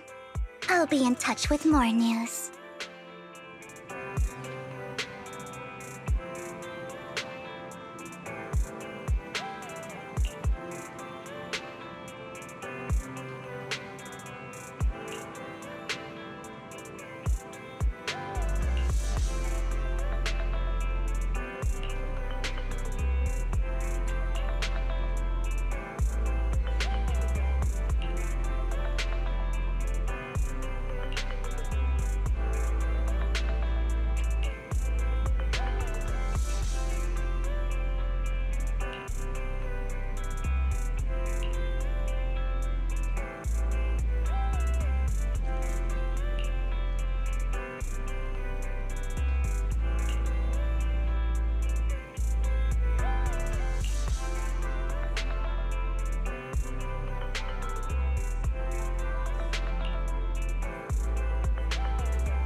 Proxy, you're here too. I didn't expect to run into you here. What are you two doing here? And what's with the new outfit, Ambi? I'm here to investigate that incident.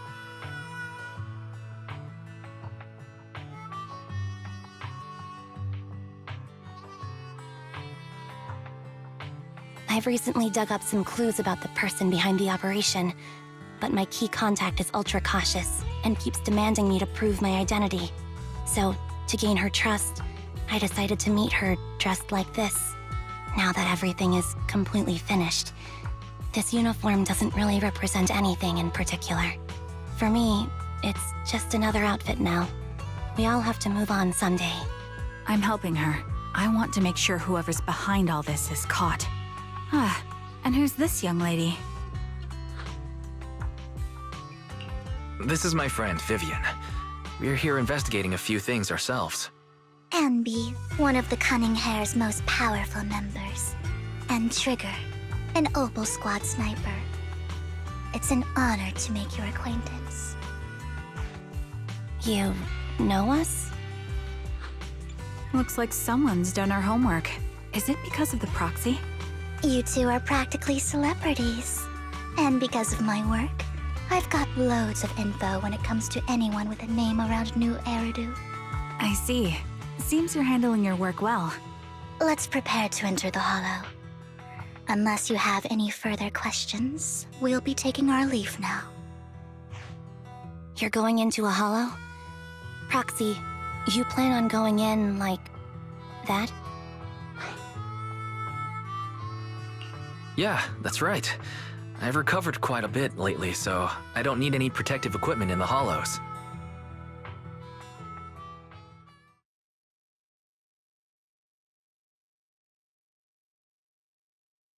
Huh. Aren't you that lady from before at the auction? Hello. I didn't expect to see you again, young lady.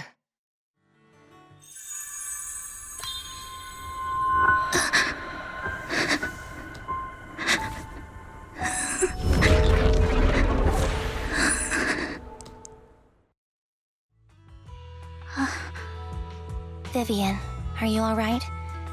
You look depressed.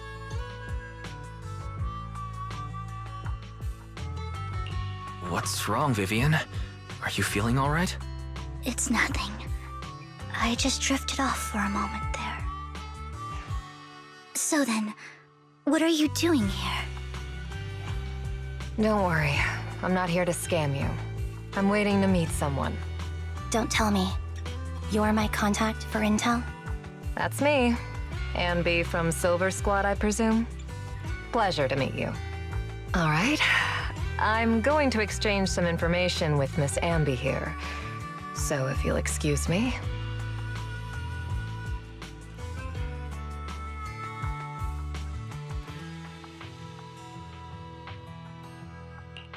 You aren't looking so good.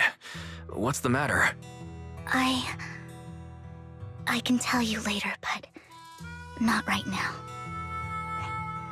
Okay, that's all the information I got for you. In return, I want you to do something for me. Take me into the Hollow. I left something very valuable inside. I have to find it. Seeing as we were just about to go in ourselves, why not join us? It's fine by me. But didn't you say you were investigating something? It's fine. There's no rush. Right, Master Proxy. Huh? Yeah, there really is no rush. Sure, let's all go together. It'll be safer with more people, and we'll find your missing item more quickly. Thank you.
So, what is it that you all plan to do here? We are here to look for something too. Something extremely important.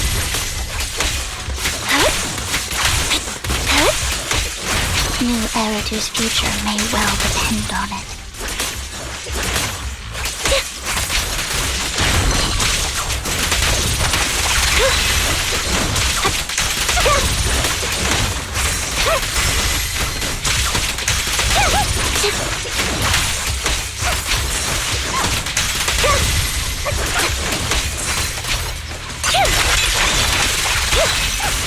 Now it's my turn to ask questions. What exactly is it that you're investigating?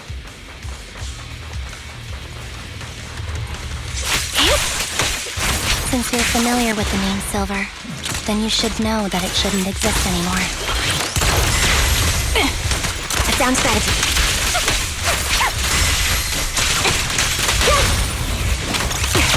What I'm investigating has something to do with it.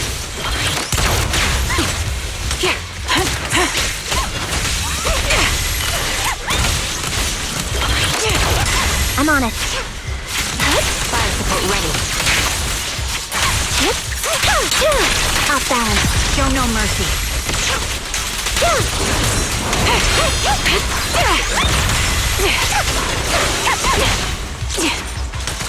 Adjusting for wind.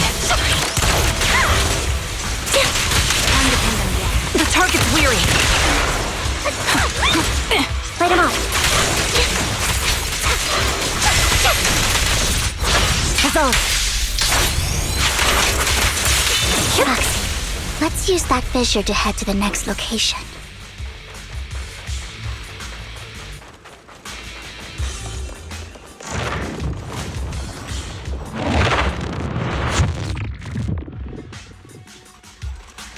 This is the place.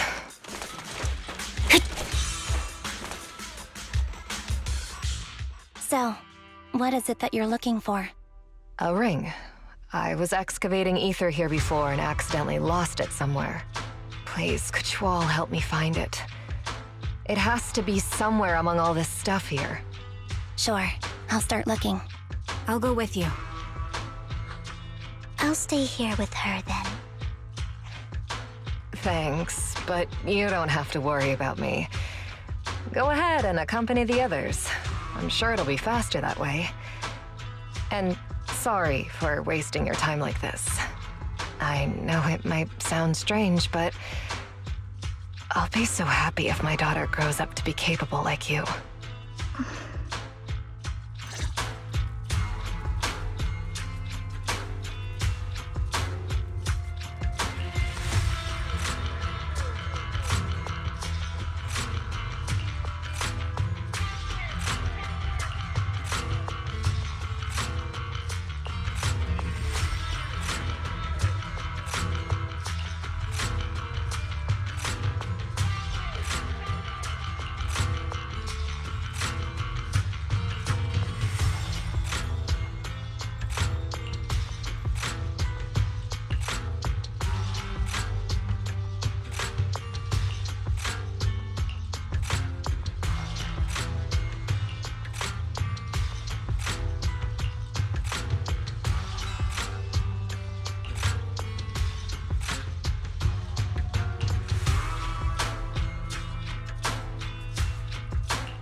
There's leftover food here.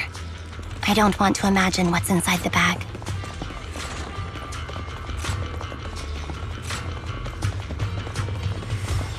Neither do I.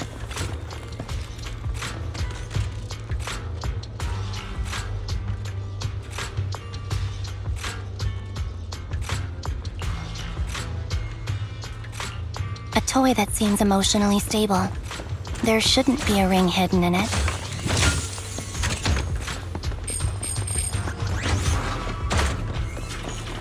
It's pretty cute.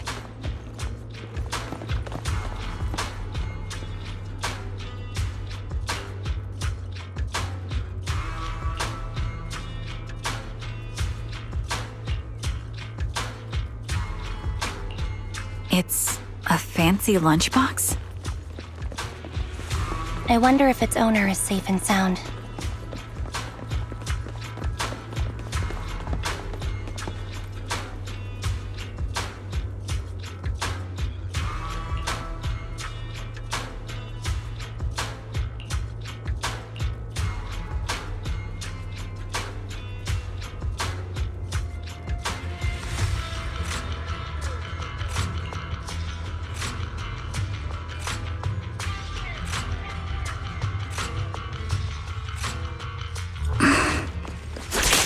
What's wrong, Vivian? You've seemed worried for a while now. Time to focus fire. I'm worried about Sienna. Save your strength, Andy. Her location should still be safe. Keep up the pressure. I hope so. Yeah, target locked.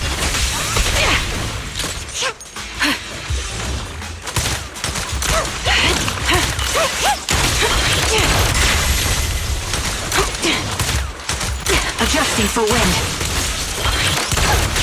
Yeah, right on cue.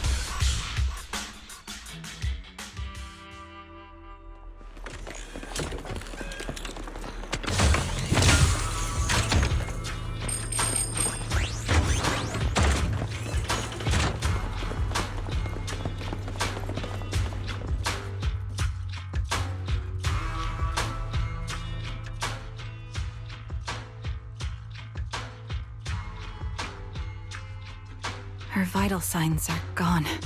What happened? I guess this was her final scam. There's one thing I must remind you. Your time is running out.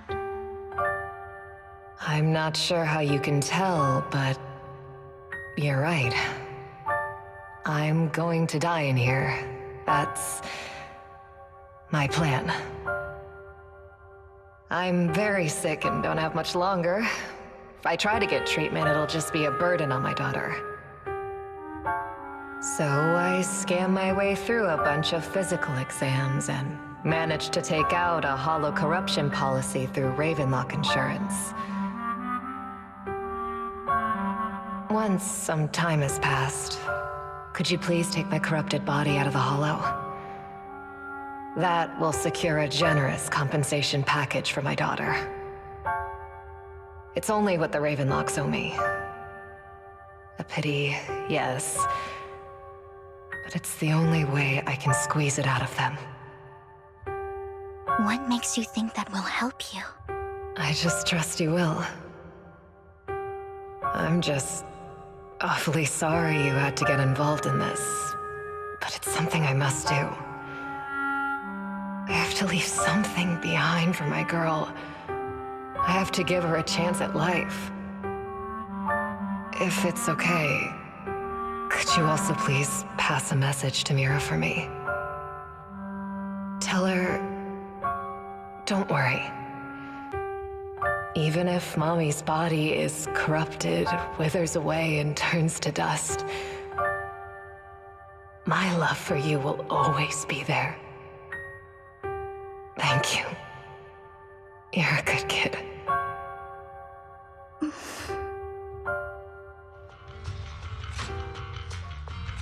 She was betting that we'd help her. So, you were aware of this the whole time? Yes. Because I saw it.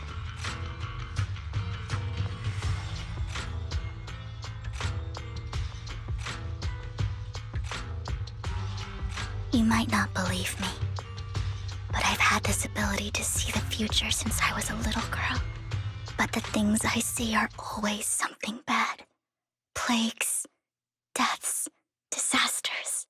That's all I've ever been able to see. It's all that kid's fault! She's seriously jinxed. I always try to avoid her. Otherwise, she'll say something rotten that ends up coming true again. Prophecies, she says. Like she's not the one bringing the bad luck upon us. It wasn't me. I didn't do anything. Sorry. I'm sorry. What good is saying you're sorry? Things like this keep happening every time you open your mouth! How unlucky. She shouldn't be here. Nobody wants her around. If only she would just disappear. I just wanted to warn you all. I'm sorry.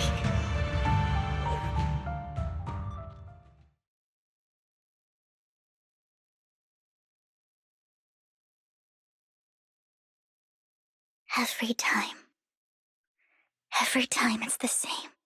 In the end, there's nothing I can change. Sometimes I even wonder whether it's me predicting these things, or if my very existence is manifesting these calamities.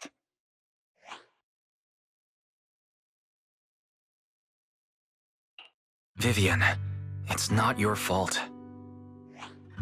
You were just trying to be kind and warn them about impending disasters. I can tell it's never been easy for you. Thank you. No matter what. I just hope she finally gets to rest in peace. I hope no misfortune, whether I foresee it or not, ever happens to anyone.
Proxy, do you believe that the future can be changed?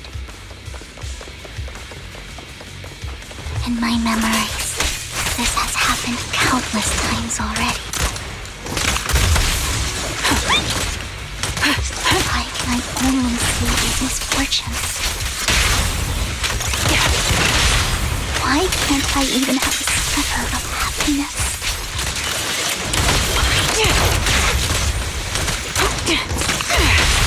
Focus up. Time to focus fire. The melody of combat. Fight him off. Supporting position. Proxy, the fissure that we're looking for is up ahead.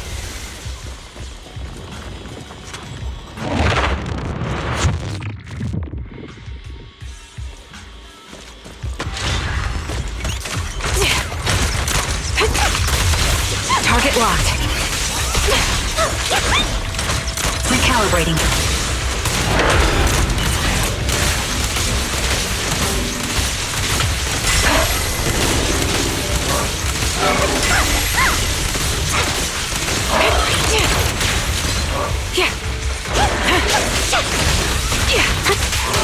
Fire support. Quick shot.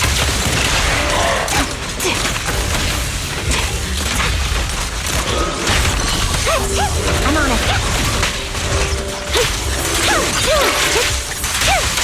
Done. I won't back down.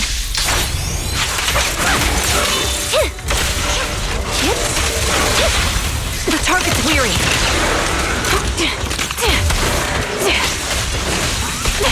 Adjusting for wind.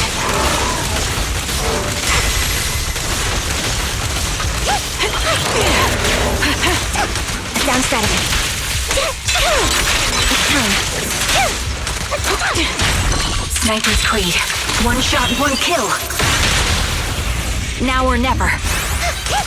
Ether vision activate. I think it's about time. We should take that lady out of the hollow. You guys go on. Thank you. She gave us the intel we needed, so this is the least we could do. I hope everything else goes well for you. Master Proxy, is there anything you'd like to know? You can just ask.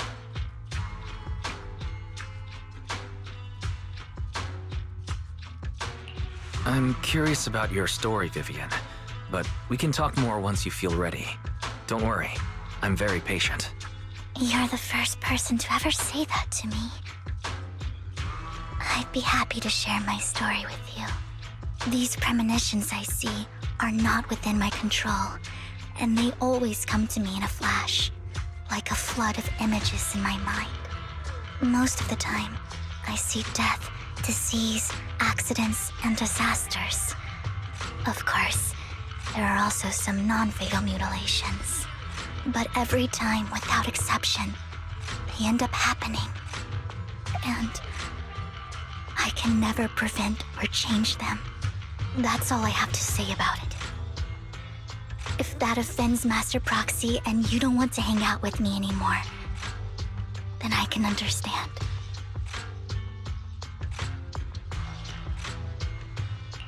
I don't mind at all. That's just who you are, Vivian. I'd like to keep hanging out with you. I've always considered this ability as a curse.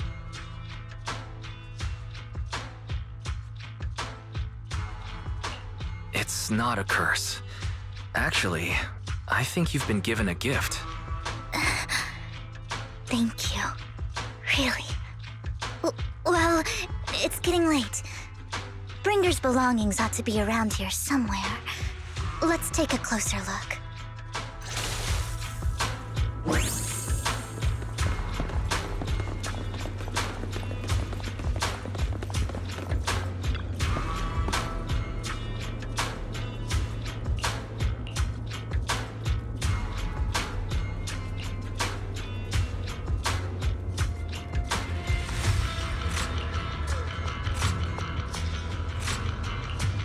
Looks like it isn't in here.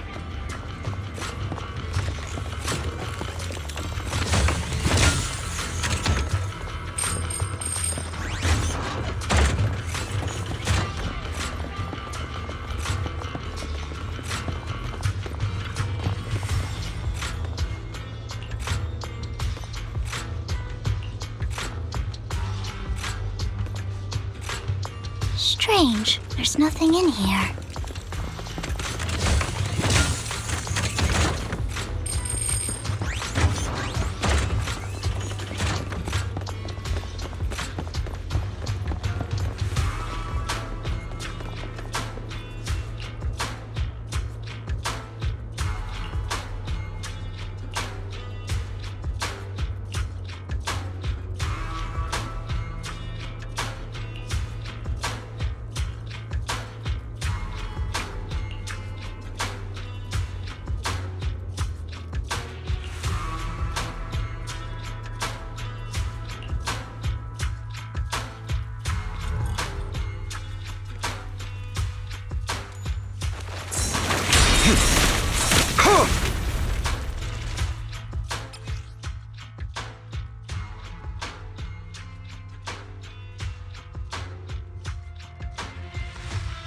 This is it.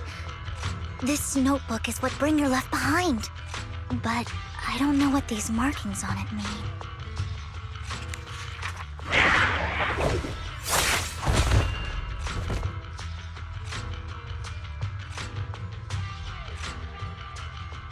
Well, hello, Master Proxy. It's been a while. Oh, don't give me that scandalized look. I did just save your lives. I would have protected the proxy even if you hadn't appeared. I'm sure of it, but I happen to be in the area. Worry not, dear companion. I have complete confidence in your strength. Hang on. Did you say companion? So you two know each other? Apologies. I didn't have a chance to mention it before. I'm actually part of the Phantom Thief Syndicate, Mockingbird. That's right. I was only able to slip in during the auction thanks to some help from Vivian backstage.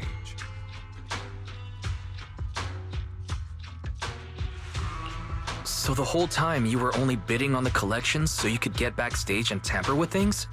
I warned you before. You can't rely on appearances. Don't worry, Master Proxy. We don't have any ulterior motives here.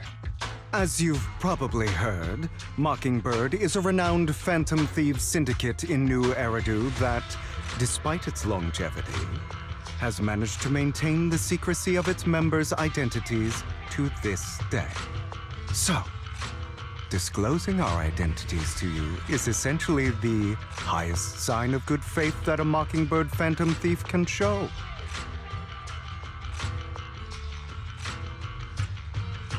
But Lycon said that you're very dangerous, and we should be careful. Then I imagine he's also told you about some of our past. And I'm sure you know that in a complex situation like ours, you shouldn't listen to either side over the other. Mockingbird's purpose is very simple, really. To form long-standing and cooperative relationships with outstanding proxies like yourself. We need your abilities. Before you make any decisions, please allow me to briefly explain the concept behind the Mockingbird Syndicate. We all know there isn't anything in this world that's fair. A prime example being the uneven distribution of wealth. People from tops splurge on luxurious collectibles, while the poor have to gamble with their own lives just to get by. Of course, besides wealth, there's also an unequal distribution in this world of happiness and suffering, hope and despair, love and hate. It's all just so unfair. Somebody has to do something to tilt the balance of the scales. And thus Mockingbird was born. We take from those who have far more than they deserve and give it to those who deserve to have more. If you ask me, that's enough to be considered a form of justice. All right, that makes sense. I can agree with that. Thank you. I knew if anyone, you'd understand. However, aside from these philosophical considerations, we also have a crisis on our hands to deal with. As you know, the Exaltists are plotting to use the power of sacrifice to launch an attack on all of New Eridu. We can provide you with all the latest intel, just like that notebook you found. Something those pompous housekeepers would never be willing to do. And the most crucial part of this whole game, the sacrifice core, is currently in my possession. I think that makes this a highly competitive deal. We share the same goal for the moment, stopping the impending disaster from playing out.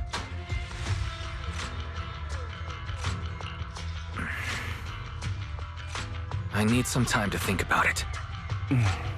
How about this? If you still have misgivings about our upcoming cooperation, then why don't you bring Lycon along with you? He's got the support of the mayor's office behind him, and his presence alone is enough to keep me in check. That would put you more at ease, right? Of course, you're welcome to bring some other friends along, provided they aren't from public security or HSO. Well, if you're willing to let my friends come along, then you've got a deal. Great. It's a deal. By the way, Proxy, this is for you.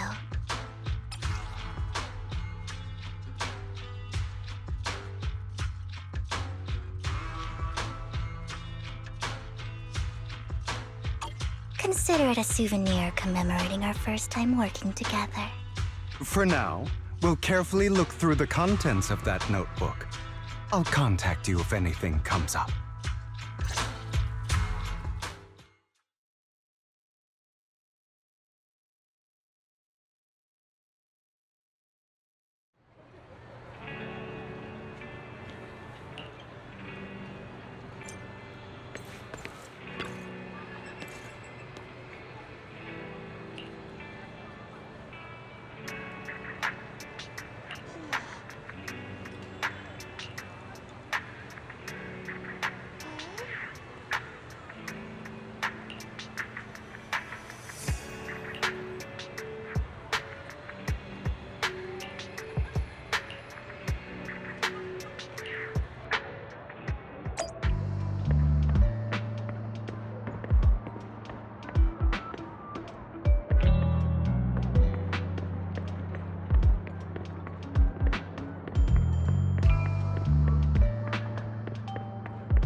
How about it? Will you work with me? Not bad. Let me be honest with you. I have the sacrifice core that you're after. I am Mockingbird. So it's you. I never thought you'd be so bold as to come see me alone. Relax, my friend. As you know, if I can sneak into such a heavily guarded auction, then naturally, I can just as easily slip away right now. I'm here with the sincere intention to seek cooperation. I can give you that sacrifice core. And what do you want in return? Wealth, glory, power. The things everyone else in the world wants, I want them too. And I'm confident that as the current heir to the Ravenlock family, those are all things you can give me. Then you've certainly come to the right place. My family is working on a big project. If things come to fruition, Ravenlock's status in Tops will significantly improve. At which point, I'll be sure to leave a spot for you. Naturally, as an outsider, you're precluded from handling any of our core business. But profits from the scraps alone will be enough to set you up for life. Mr. Hartman, I think you've misunderstood me. I have no intention of joining the Ravenlock family. In fact, I have an art gallery under my name that does pretty well for itself. I was hoping you could recommend me for Tops. You want to join Tops? That's easier said than done. Even for a family like ours, it would still require significant effort and... Just answer me yes or no. I don't think either of us can afford to waste time. I understand. Yes, you have my word. But in exchange, you'll have to give me the sacrifice core first. I'm sorry, but I'm afraid I can't. I've already hidden it somewhere safe, a place nobody else but me knows. You don't want to put all your chips on the table when dealing with Tops. I know that far too well. Then that means I also need to keep an eye out when working with the infamous Mockingbird, right? Mr. Hartman, I should remind you that I stand before you undisguised. Coming from a phantom thief who's never publicly revealed his identity, shouldn't that be sufficient assurance? If I betray you, then you merely need to lift a finger to wipe me from the face of this world. You do make a valid point there. In that case, you have a deal. I appreciate your trust. Why don't we celebrate our new partnership with a toast?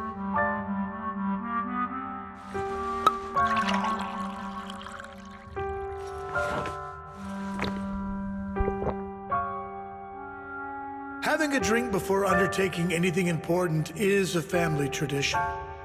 It's good luck. As an outsider, it's a real honor. By the way, you aren't the only member of your organization, are you? Shouldn't all your companions agree to this deal first? You don't have to worry about that. I'll make sure she agrees. Otherwise, I'll get rid of her too. Seems you'll do whatever it takes to get things done. Great things lie ahead for someone like you. All right, let's leave it at that for today. I'll contact you about what to do next.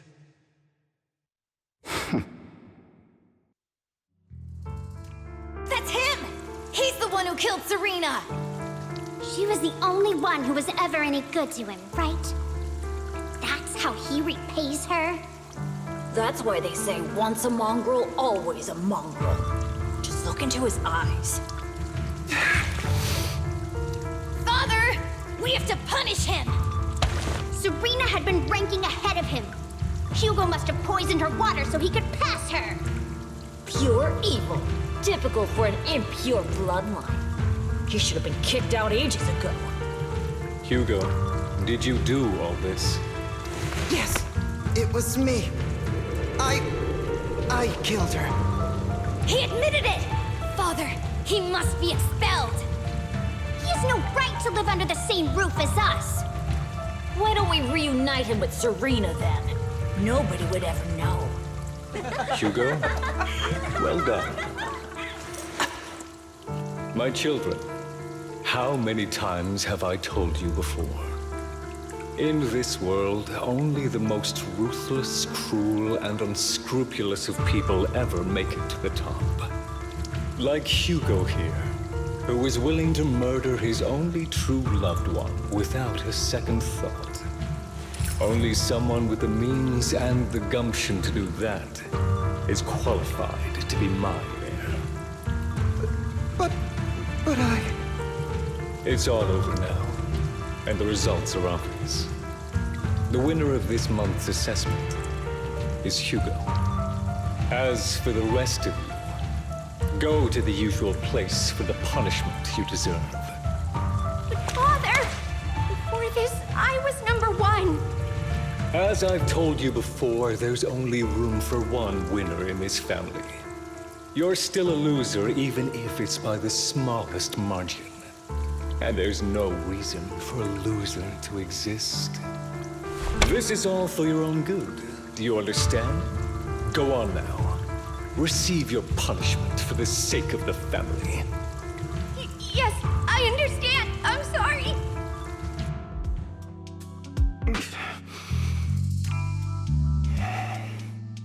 That really brought up some unpleasant memories.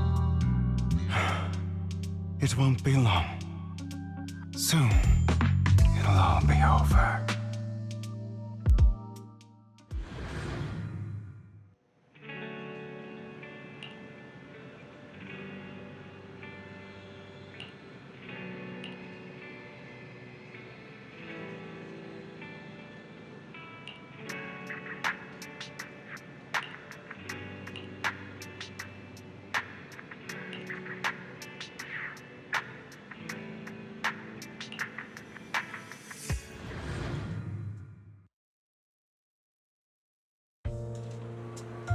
Thank you for escorting me here, Proxy.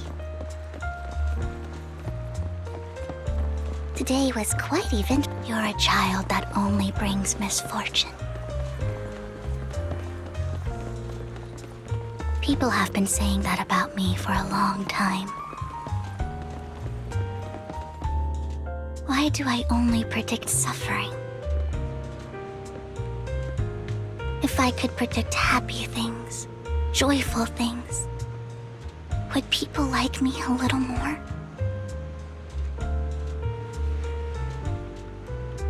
Maybe fate truly is set in stone. Often, I want to help these people avoid their miserable fates.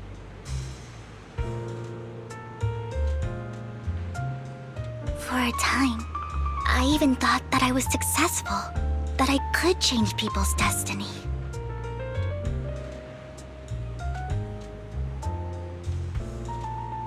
But it was all an illusion. In the end, I couldn't do anything at all.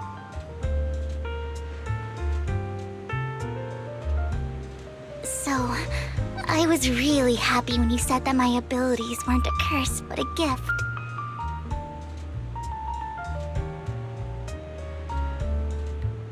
Thank you, Proxy.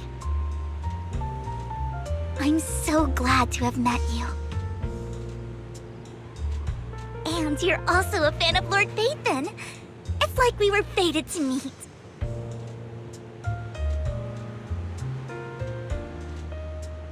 I don't know why, but I feel completely at ease when I'm by your side. I feel like I'm free from judgment, from blame.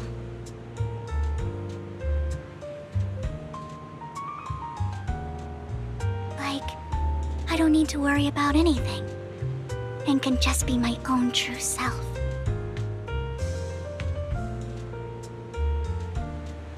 Perhaps people really do possess an aura, and ours just so happen to be extremely compatible.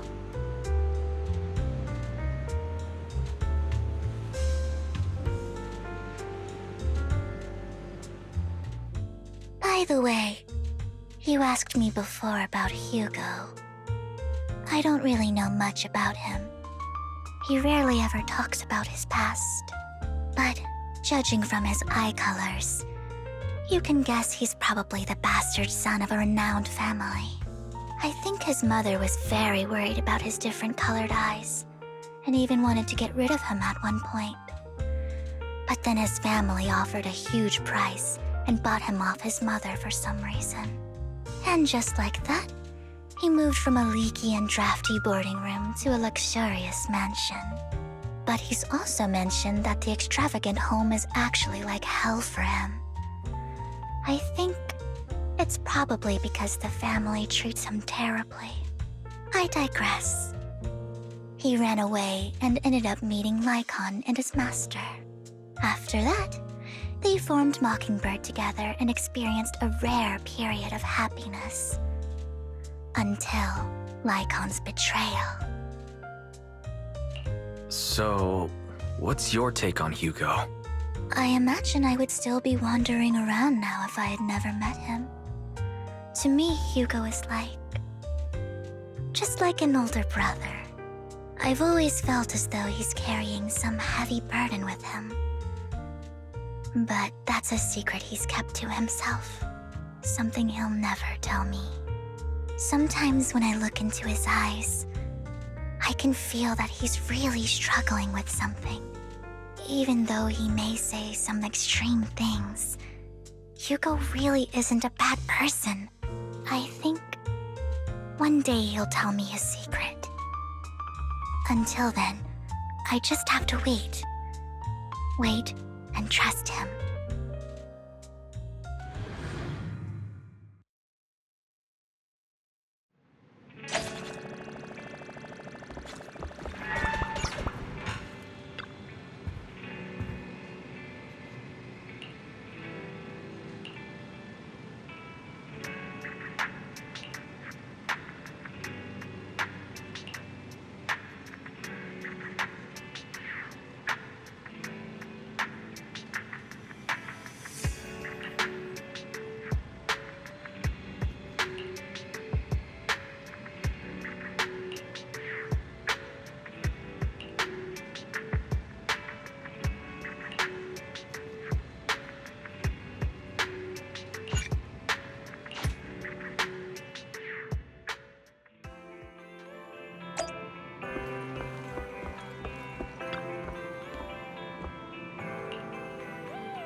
It appears we're the first to arrive. I thought we were running late. This might sound weird, but it's nice to think about getting to work with you from now on. I don't really know why that makes me feel so happy. Oh, it's because we're fellow fans! Anyone who likes Lord Phaethon can't be a bad guy. You're right. Of course, Lord Phaethon is the greatest there will ever be, but you're definitely the best proxy I've ever met in person. Hugo told me before that you're really skilled, and he said we'd get along great. I never expected he'd be so right. Oh, by the way, would you like to come by my place if you have time later? I have a huge collection of Lord Phaethon merch. Phaethon, Lord Phaethon doesn't have any merch out there, right? I mean, we don't even know what he looks like, for starters. It's all my own original merch, like screenshots of old Internet comments. I print them out and turn them into postcards. Plus the avatars Lord Phaethon's used, the music playlists they recommend. I've organized it all. I'd love to show it all to you if we get the chance. Well, I appreciate the thought. Speaking of which, what's taking those two so long? Hugo said he had some preparations to do before entering the Hollow. I wonder how that's coming along.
This is getting to be more than just a coincidence, don't you think? Or perhaps you are actually stalking me. If I was stalking you, you wouldn't ever know. Overconfident as always. You haven't changed at all. We just make it a habit to check the state of our weapons prior to combat. Thanks for that little reminder. I almost forgot. I didn't expect you to let me join. What else could I do? Master Proxy would have insisted on having you join us. I never expected for us to have a chance to enjoy some pleasant conversation like this, without our weapons drawn, that is. It really has been too long. I still remember when we first established Mockingbird. Indeed. That was a long time ago. Thankfully, Jack went in peace. He must have known about his condition for some time. He even left us with instructions. Passing peacefully in your sleep is the most natural way to go. I'm happy for him. By the way, Lycon, have you given it any thought yet? You mean about our guild for Phantom Thieves? Yeah.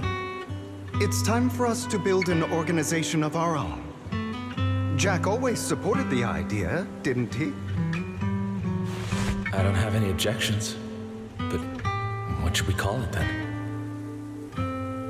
How about Mockingbird? It's a bird known for mimicking the calls of others to blend in. The same way we don high society roles for ourselves when we're out on a mission. Oh, oops. I nearly forgot. You're a terrible actor, and you're always flubbing your lines. I guess we can rule out that name, then. No, call it Mockingbird. We're always just putting on an act, aren't we? I won't slip up on our next mission. Besides, we still ran missions together even when we didn't have a name. Having one now won't really make a difference. No. It does make a difference, Lycon. And I don't just want a name. I want Mockingbird to become a symbol, like the sword of Damocles hanging over everyone's heads, striking fear into the hearts of the rich and cruel whenever they hear the name. Just like Jack used to say, this world isn't fair. So that's why we have to influence it however we can, and change things in our own way. But on the basis of not causing harm to other people's lives. That's also what Jack used to say. You remember, don't you? Of course I remember. All right, I promise. That sounded pretty forced. Don't forget, things don't end well for people who break their oaths. I'm good for my word. You must trust your fellow companions. That's also something Jack would say. Well then, today's the day that Mockingbird will officially start flying. Our first order of business, deciding on our symbol.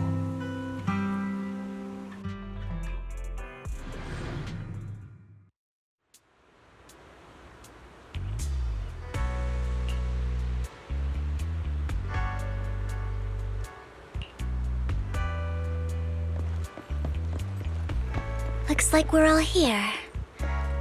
Hugo, you're late again.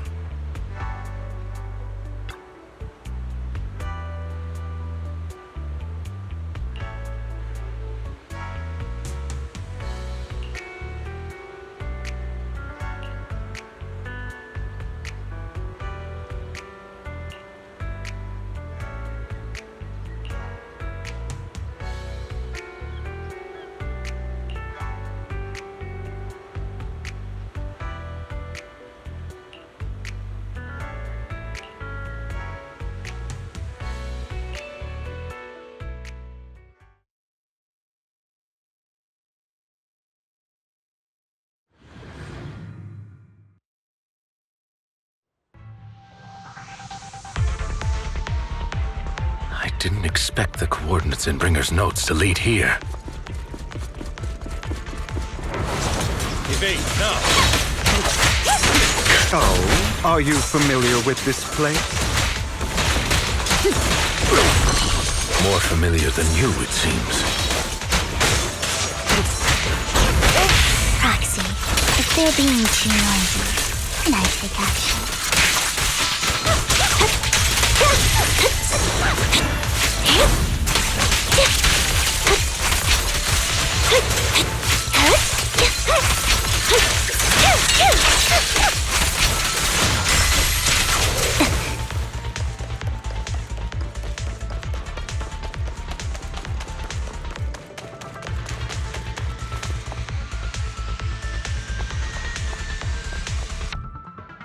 I don't enjoy obstacles in my path.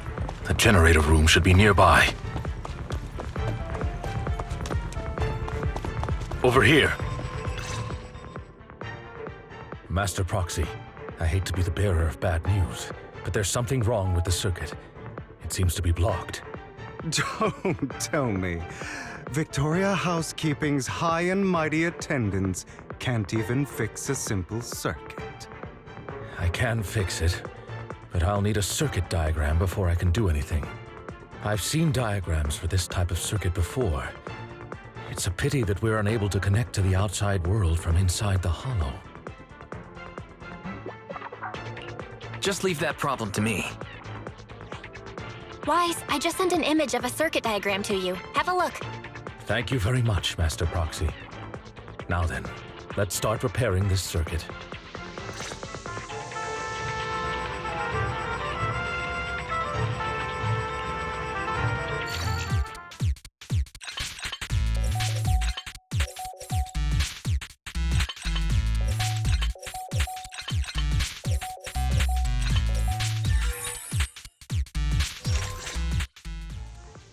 The circuit is fixed. We should now be able to open that door.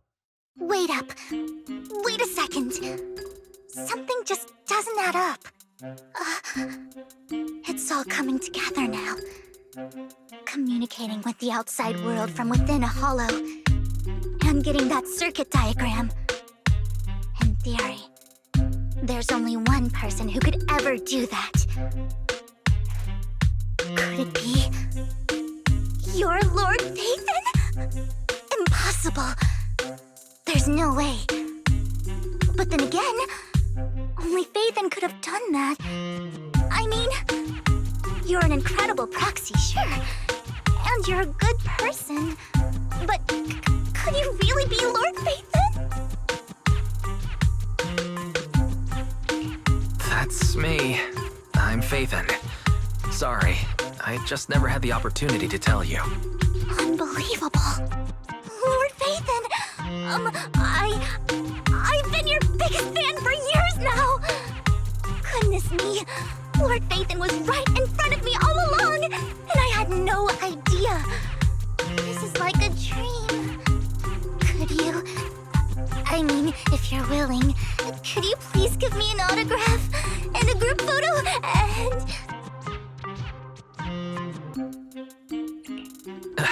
Anything you want, but let's get out of the hollow first, all right? Oh, okay. Sorry, guess I got a little too excited. Anyone would be enraptured meeting someone they admire that much. Yeah, if I ever met my favorite movie director, I'd be the same. We should keep moving. This isn't the best place for idle chit-chat.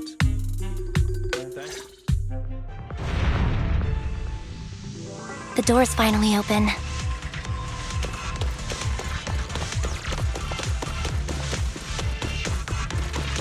The proxy is Phaethon. Phaethon is the proxy. Phew, this is a dream. I never went to wake up.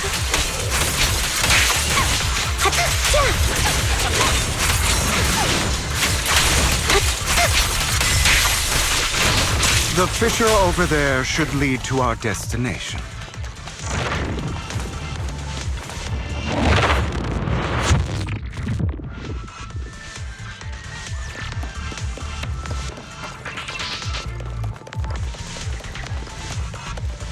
Lycon, your fighting style wasn't so reserved in the past.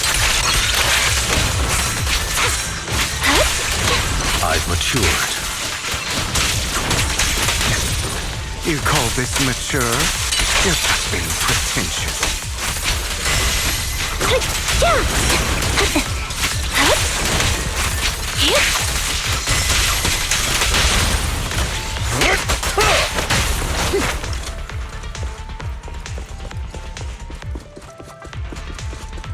A difficult foe, that one. Let us leave this place at once. Ensuring Master Proxy's safety is our highest priority.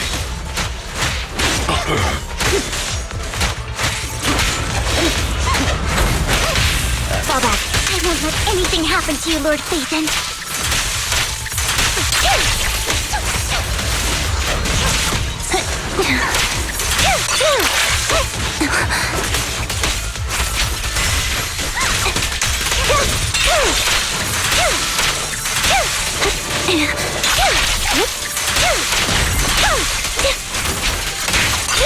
Wide open.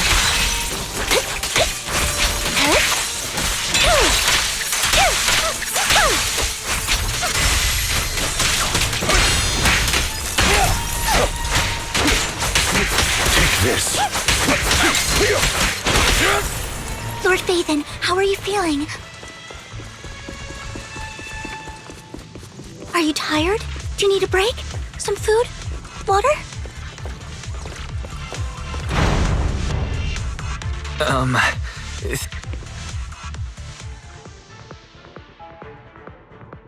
Master, a complex mechanism has been detected ahead. To pass through, you need to activate all 3 smaller mechanisms. Suggestion: split up and handle them simultaneously to save time. So, we have to head to 3 different places to crack this thing. Huh? We're splitting into 3 groups? In that case, I'll protect you, Master Proxy! I can take care of one myself. That leaves the last one to me, then. You should go with Hugo. What's that supposed to mean? We get along just fine, don't we, Miss Cunninghair? I don't know what's going on with you two, but you've been bickering the whole time. It's annoying. This is a good chance for you guys to build some rapport. Ambi's got a point. Hugo, just go with Lycon.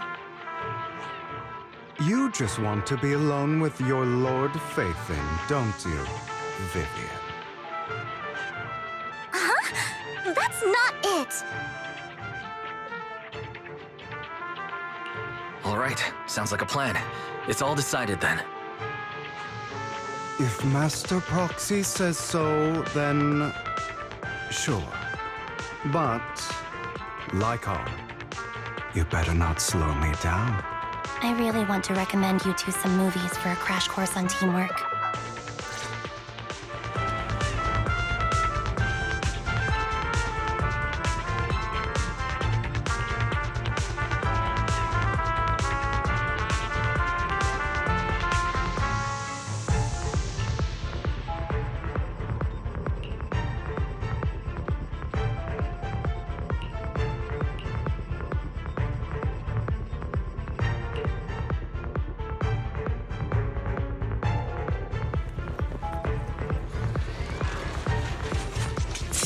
Lord Faithin, there are too many ethereals here.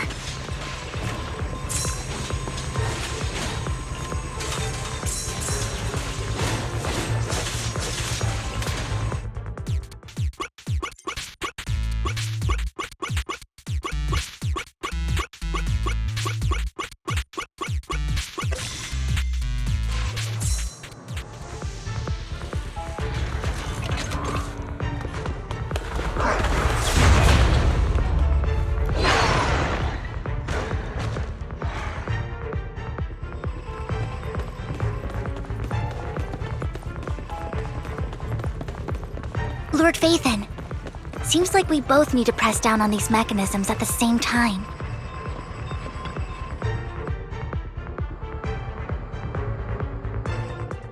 Sure enough, Lord Faithin and I share a deeper connection. Sorry, I hope I'm not being too forward. Goodness me, somehow I'm fighting alongside Lord Faithin. It's like all my dreams are coming true. I'm going to wake up any second now, aren't I?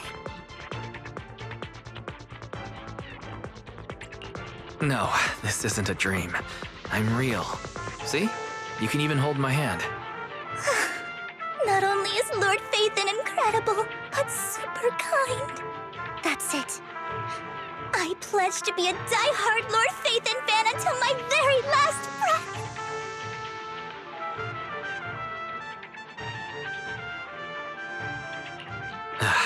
I'm happy to hear that. Don't get me wrong, but why do you like Faithin so much, Vivian?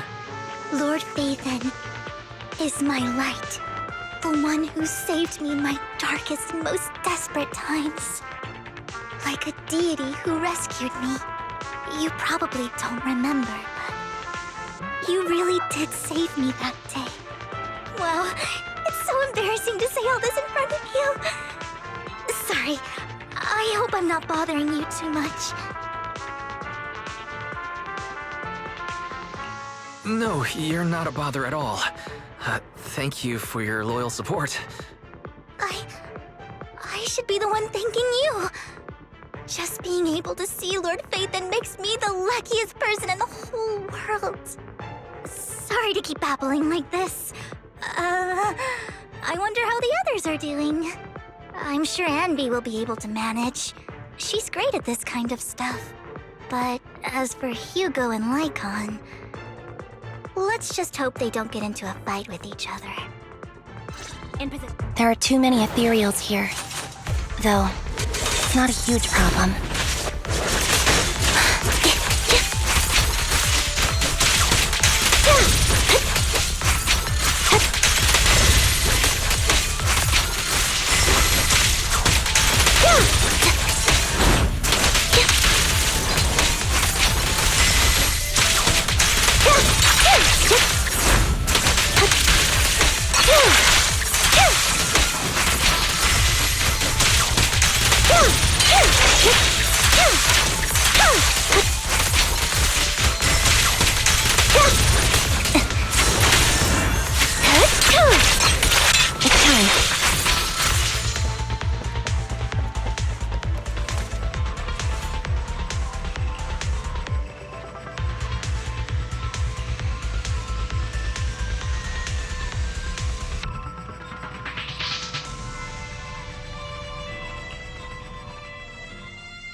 So, we have to cooperate to solve this problem. That's a real shame. I have no intention of arguing with you right now. Master Proxy and Miss Vivian are elsewhere, and we must rendezvous with them post-haste. What a coincidence. That's exactly what I was thinking. Just this once, we should trust each other. For the Proxy. I have no objections. Very well. Then you'd better keep your word. I know you've never fully trusted me, Lycon, even before it all fell apart.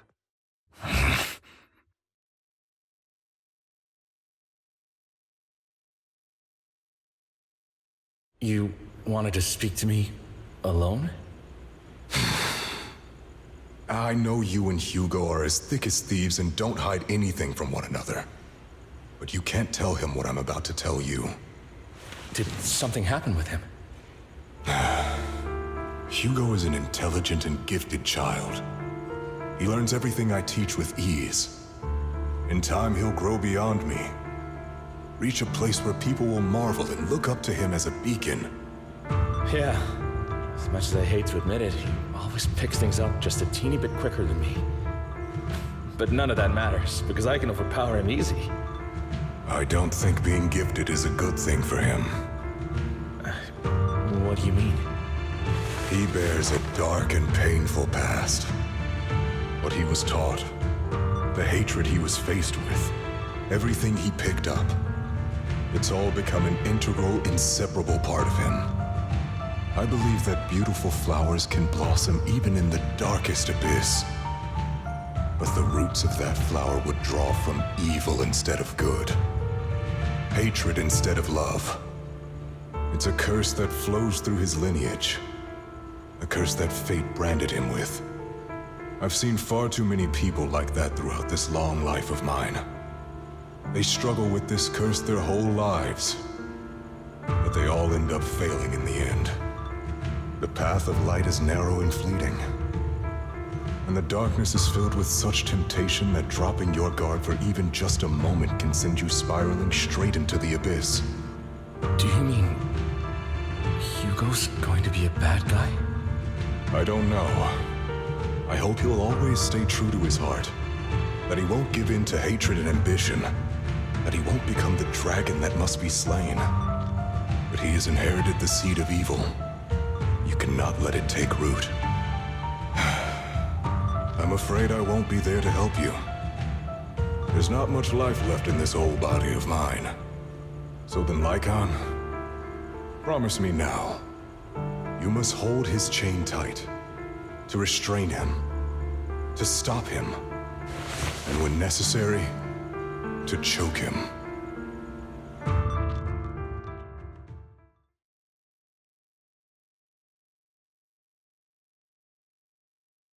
You've become slow. Or maybe you've been on guard against me this whole time. And that's what's slowing you down. Looks like I was right. Lycon. I hope you're aware that the one who betrayed Mockingbird and went to work for the Mayflowers was you. Not me. I would never betray my companion. I don't wish to repeat myself, but you should not break our oath. That's the path I've chosen, and I'm going to stick to it. But you know that path will lead you the wrong way. Who are you to lecture me about right and wrong? I believe any path that makes you feel pain must be the wrong one. Your disgusting sympathies make me sick, Lycon. There's only ever been one person who can kill me or save me, and that is me.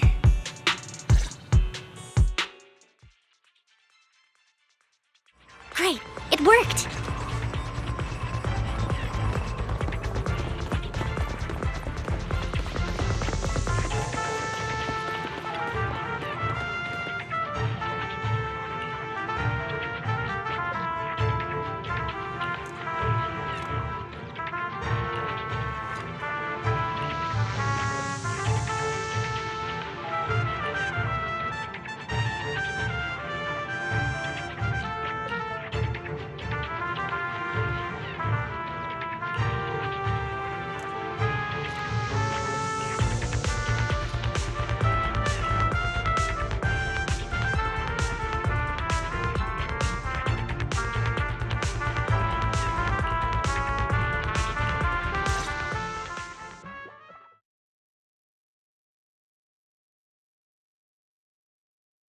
That was loud.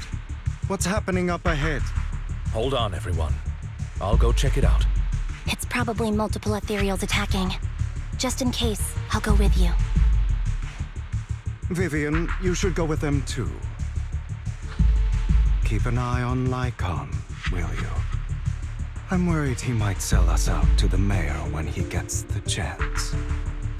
I'd never do that. But if Miss Vivian wishes to join us, she's more than welcome. Okay, then I'll go with you.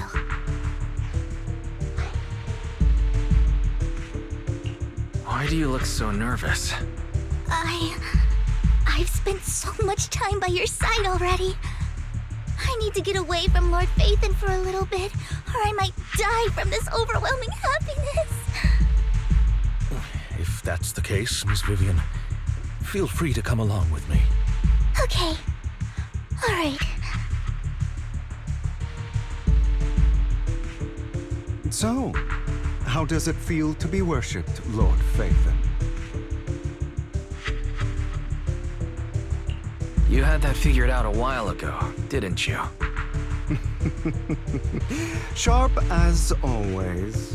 But of course, I couldn't spoil it for her. She has to figure it out on her own. That's what makes it special. Not only that, you asked Lycon and Vivian to leave for some reason. Is there something you'd like to say to me?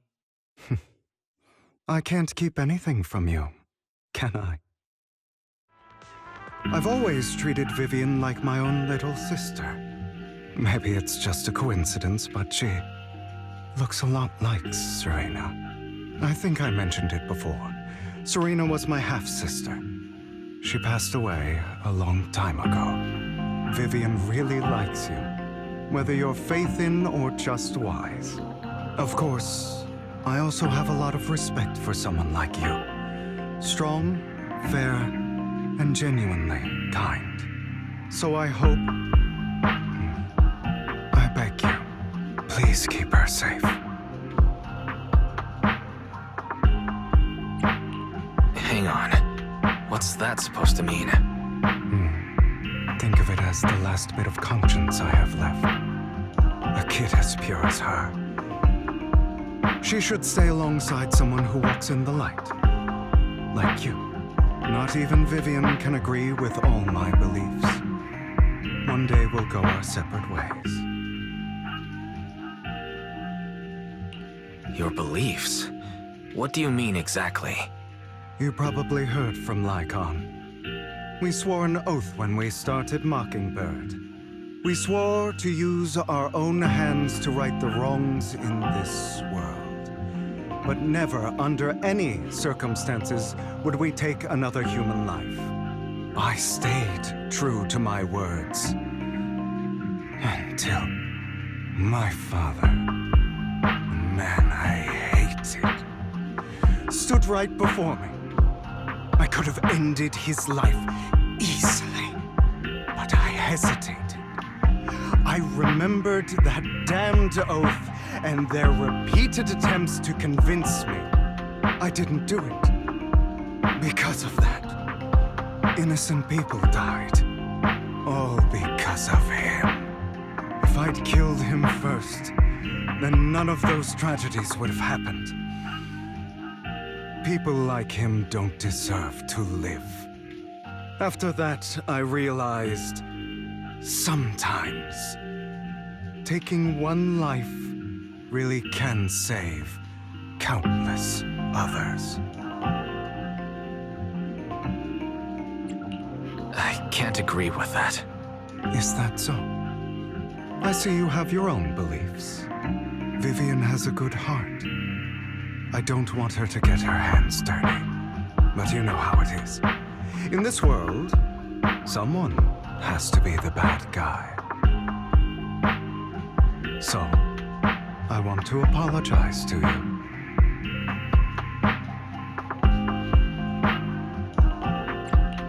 Why apologize all of a sudden? You're incredibly strong, kind, capable, and really, really lucky. The world needs more people like you. Remember that revenge movie I told you about, Children of Devils? I still haven't found it, but I came across another videotape with the same name. Turns out, in that story, the Children of Devils are actually the children of gods. Sorry for rambling. Hope you don't mind. They should be back soon. Please, look after Vivian for me.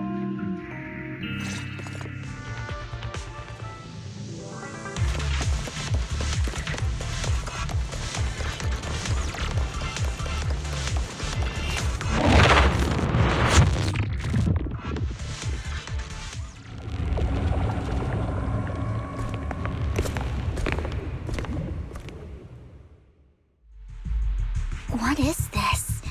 It looks like a cocoon. Careful, everyone. If I'm not mistaken, that's a sacrifice in there. It appears to be in hibernation. We don't know when it'll wake up. If it does wake up, we'll be in serious trouble. Wait, those spots Bringer marked in his notebook. Are you saying each one might have a sacrifice like this? That means there must be at least a dozen of them. And that's only counting the ones we know so far. These sacrifices may still be hibernating, but the fact that there are so many of them out there is terrifying.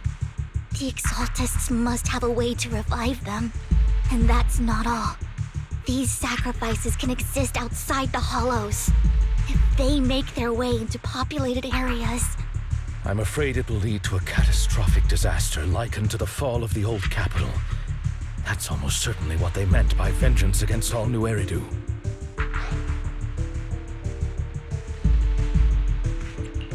Let's find a way to get rid of these sacrifices. We can't let the Exaltists have them. Thank you for helping me find this sacrifice. But sorry, kids. You won't be the ones to keep it. it's that annoying old man. Why is he here? I'd advise you to choose your words wisely, young lady. You were from the Ravenlock family. So it was you. That face. Oh, I know you. I heard about what happened to your friend. Truly unfortunate. If only she'd been smarter. It seems your goal was this sacrifice all along. You've been tailing us, haven't you? keeping your distance so that I wouldn't notice. As expected of a Wolf-Thyran, you are very perceptive. That's right. All thanks to your ex-partner, we were able to carry out our plan smoothly. My ex-partner? I'm not exactly happy being called that, but what he said is true.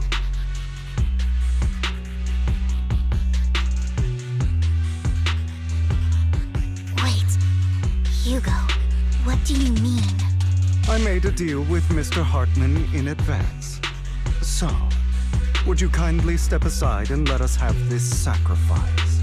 Of course, you can choose to refuse, but if you do, then I'll have to take coercive measures. What did you offer him? Everything we know about the sacrifices plus the core itself. But why? It's simple. I want to climb higher. Mr. Hartman offered me a chance to join TOPS. Who could say no to that?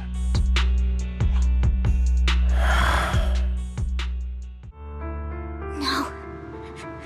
Impossible. You promised to help me investigate the Exaltists. You told me the whole point of Mockingbird was to do anything it takes to bring a little justice to this world. Was all of that just a lie? You're just too gullible, Vivian. I also told you, everybody lies. To hide their true intentions, people lie so smoothly, they don't even bat an eye.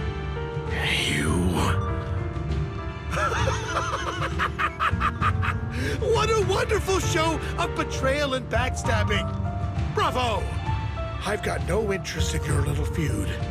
But would you all be so kind as to step aside? My men still have some delicate handiwork to do. To extract that sacrifice behind you. Over my dead body. Hugo, why in the world would you do that? Instead of wasting your time on idle chatter, why not focus your energy on the battle ahead?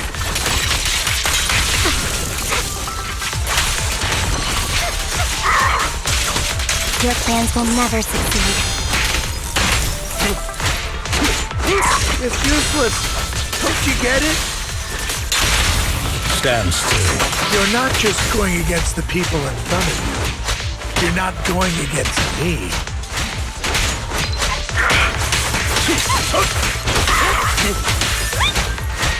Rather, the entire Ravenlock family, even the whole of TOPS. There's no chance of victory for you. Flip a switch.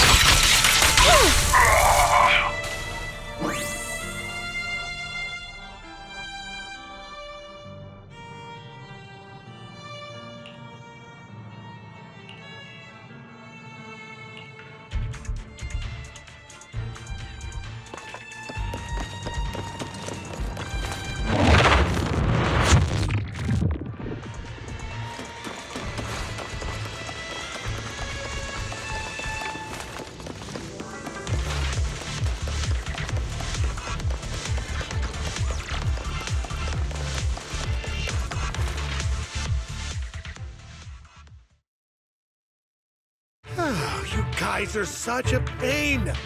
Hugo, stop standing around. Time for you to act. We had a deal. Give me the sacrifice core now. Did we? I don't remember. I imagine this is your favorite kind of entertainment. Watching allies betray each other, suspicion festering until it all turns to bitter hatred. Seeing people tear each other apart like wild beasts, just like your decaying family.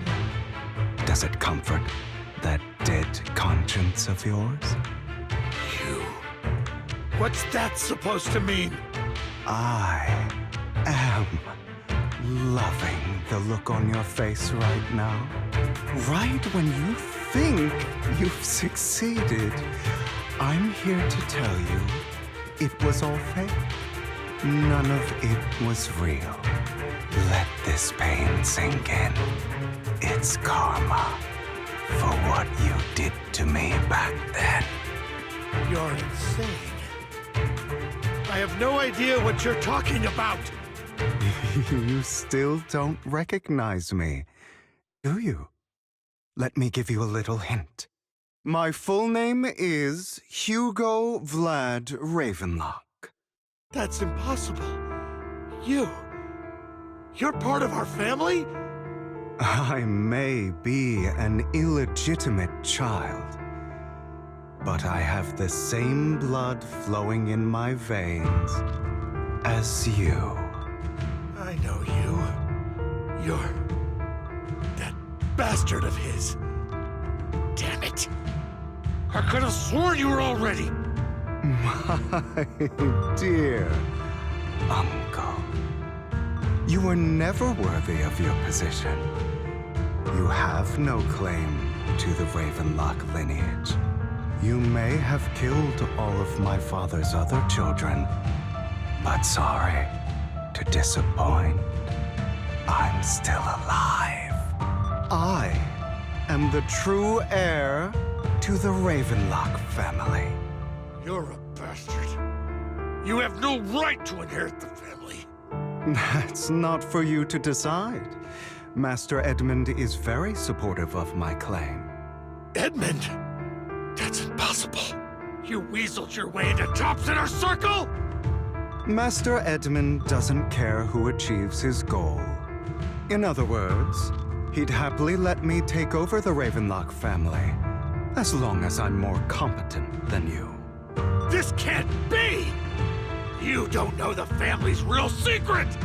I know a lot more than you think, including everything that you've done. Just give up. You never even stood a chance. Damn it. This was all fake, right? You were just putting on an act to fool this old man, right? I actually fell for it. Don't do that again. At least give us a heads up next time. Vivian, everything I did was to rightfully inherit the Ravenlock family. That part is true. Now, I'm going to kill this man who stole what was never his. I'll make sure he can never be a threat again. You can't kill him. We still need information from him on the sacrifices and the Exaltists. You must be misunderstanding something, Lycon. Just like you chose the mayor, I chose Tops. At least for now, Tops has the same interests as me. I'm not going to harm my own self-interests. Be it intel on the sacrifices or the core itself. I'm handing everything over to Master Edmund. Why? I just want to take back what's mine. If fate is not willing to give me justice, then I'll just have to seize it with my own hands. Stealing, robbing, lying, or betraying. I'll do whatever it takes. Even if it means selling your soul to the devil? You know about the power struggle between Tops and City Hall. Those elites at Tops would be only too happy to see the Exaltists plotting a grand attack on New Eridu using sacrifices. That would severely harm the Mayflower's reputation and approval rating in New Eridu. And that's exactly what Tops wants to see. If that happens, countless people will die. I'm sorry it has to be this way, but I have to do this. I'm going to get everything Master Edmund wants. Inherit the Ravenlock name, climb to the top. And then I'll be able to change everything for good. For a permanent and absolute victory. we must endure the pain of cutting away rotten flesh and persevere through the darkest hour before dawn. Someone has to do it.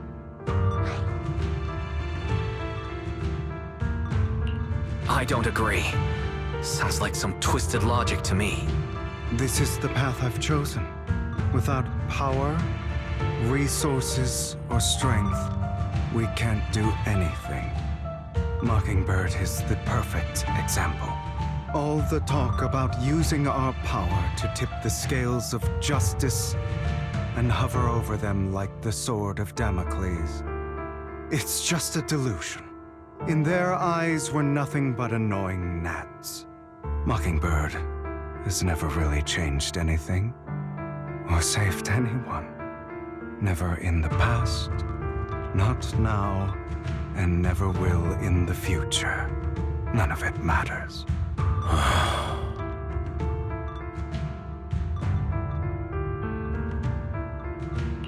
But even so, you shouldn't become the kind of person you hate. Sorry, Proxy. I know what you're trying to say. But this isn't some children's story of a dragon slayer becoming an evil dragon. Sometimes, to slay the dragon, you must first become one. With sharp claws, rending fangs, and strength enough to destroy anything. So I will bloody my hands. I will carry the weight of my sins. I will become the abyss.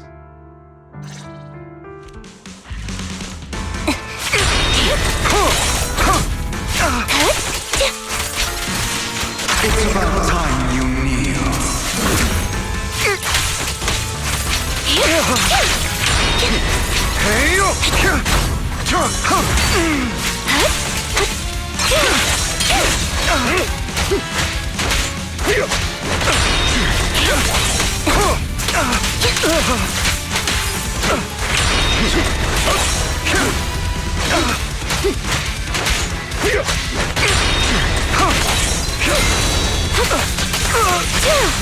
Everything you just said, is that what you truly believe?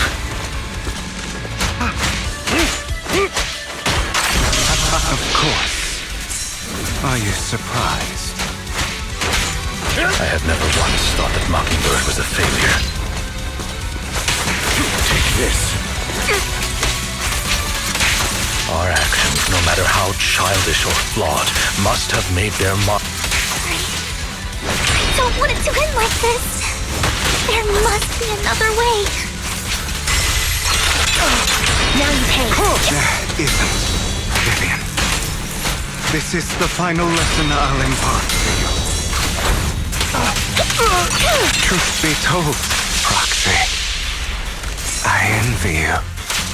The world needs people like you.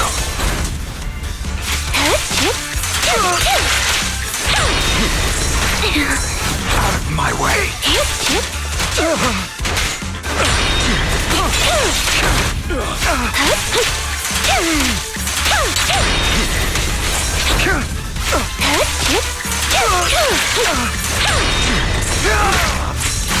Is that all? Stay calm now.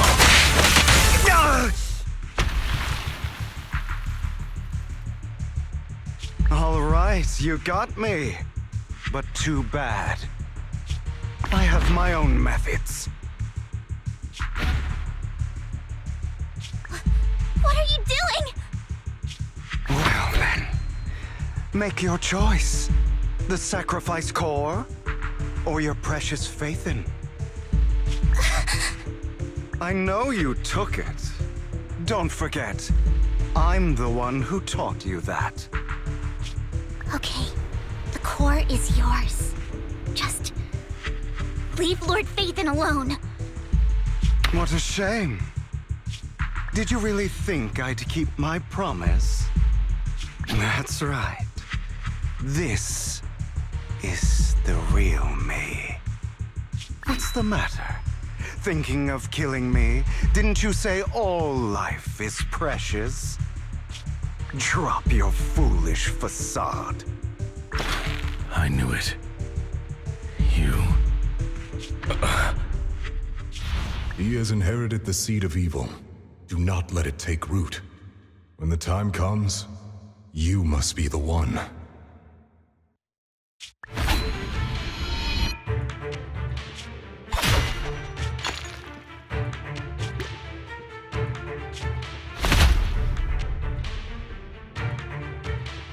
Go on, kill me.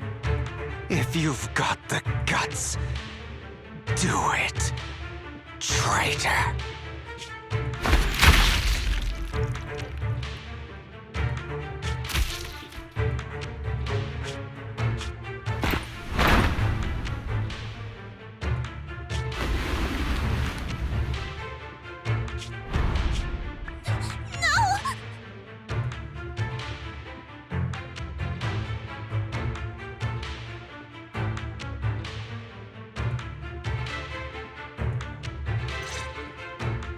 Master Proxy, are you okay?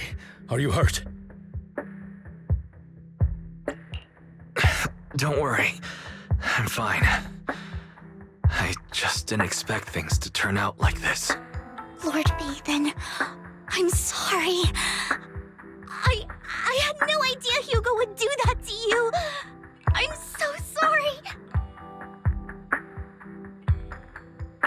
It's all right. No matter what, this isn't your fault, Vivian. If only I'd noticed sooner. I should have realized earlier.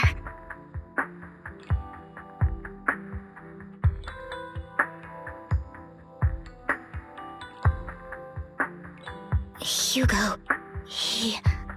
That's a hollow down there.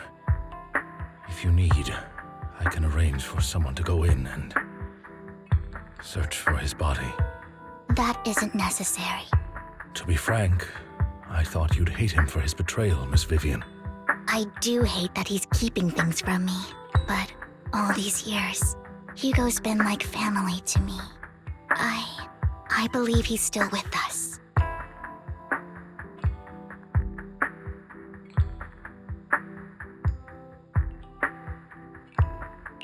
His injuries were so severe. Even before he fell into that hollow, I'm afraid he might have already... I'm terribly sorry, but I must tell you, it is impossible for Hugo to be alive. My hand went through his heart. Sorry to interrupt, everyone. But just so you know, Hartman's gone. Probably slipped away during all the chaos. I'm sorry, I was so focused on Master Proxy's safety.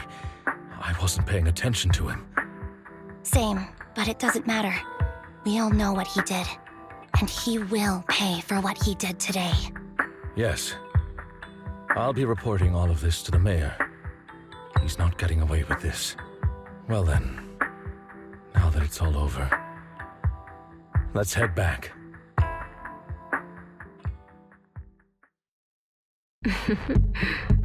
Another obstacle out of the way. She's going to be pleased about this. May the Creator guide us. Fear, suffering, despair, and destruction. That's the future I see, Lord Vathan.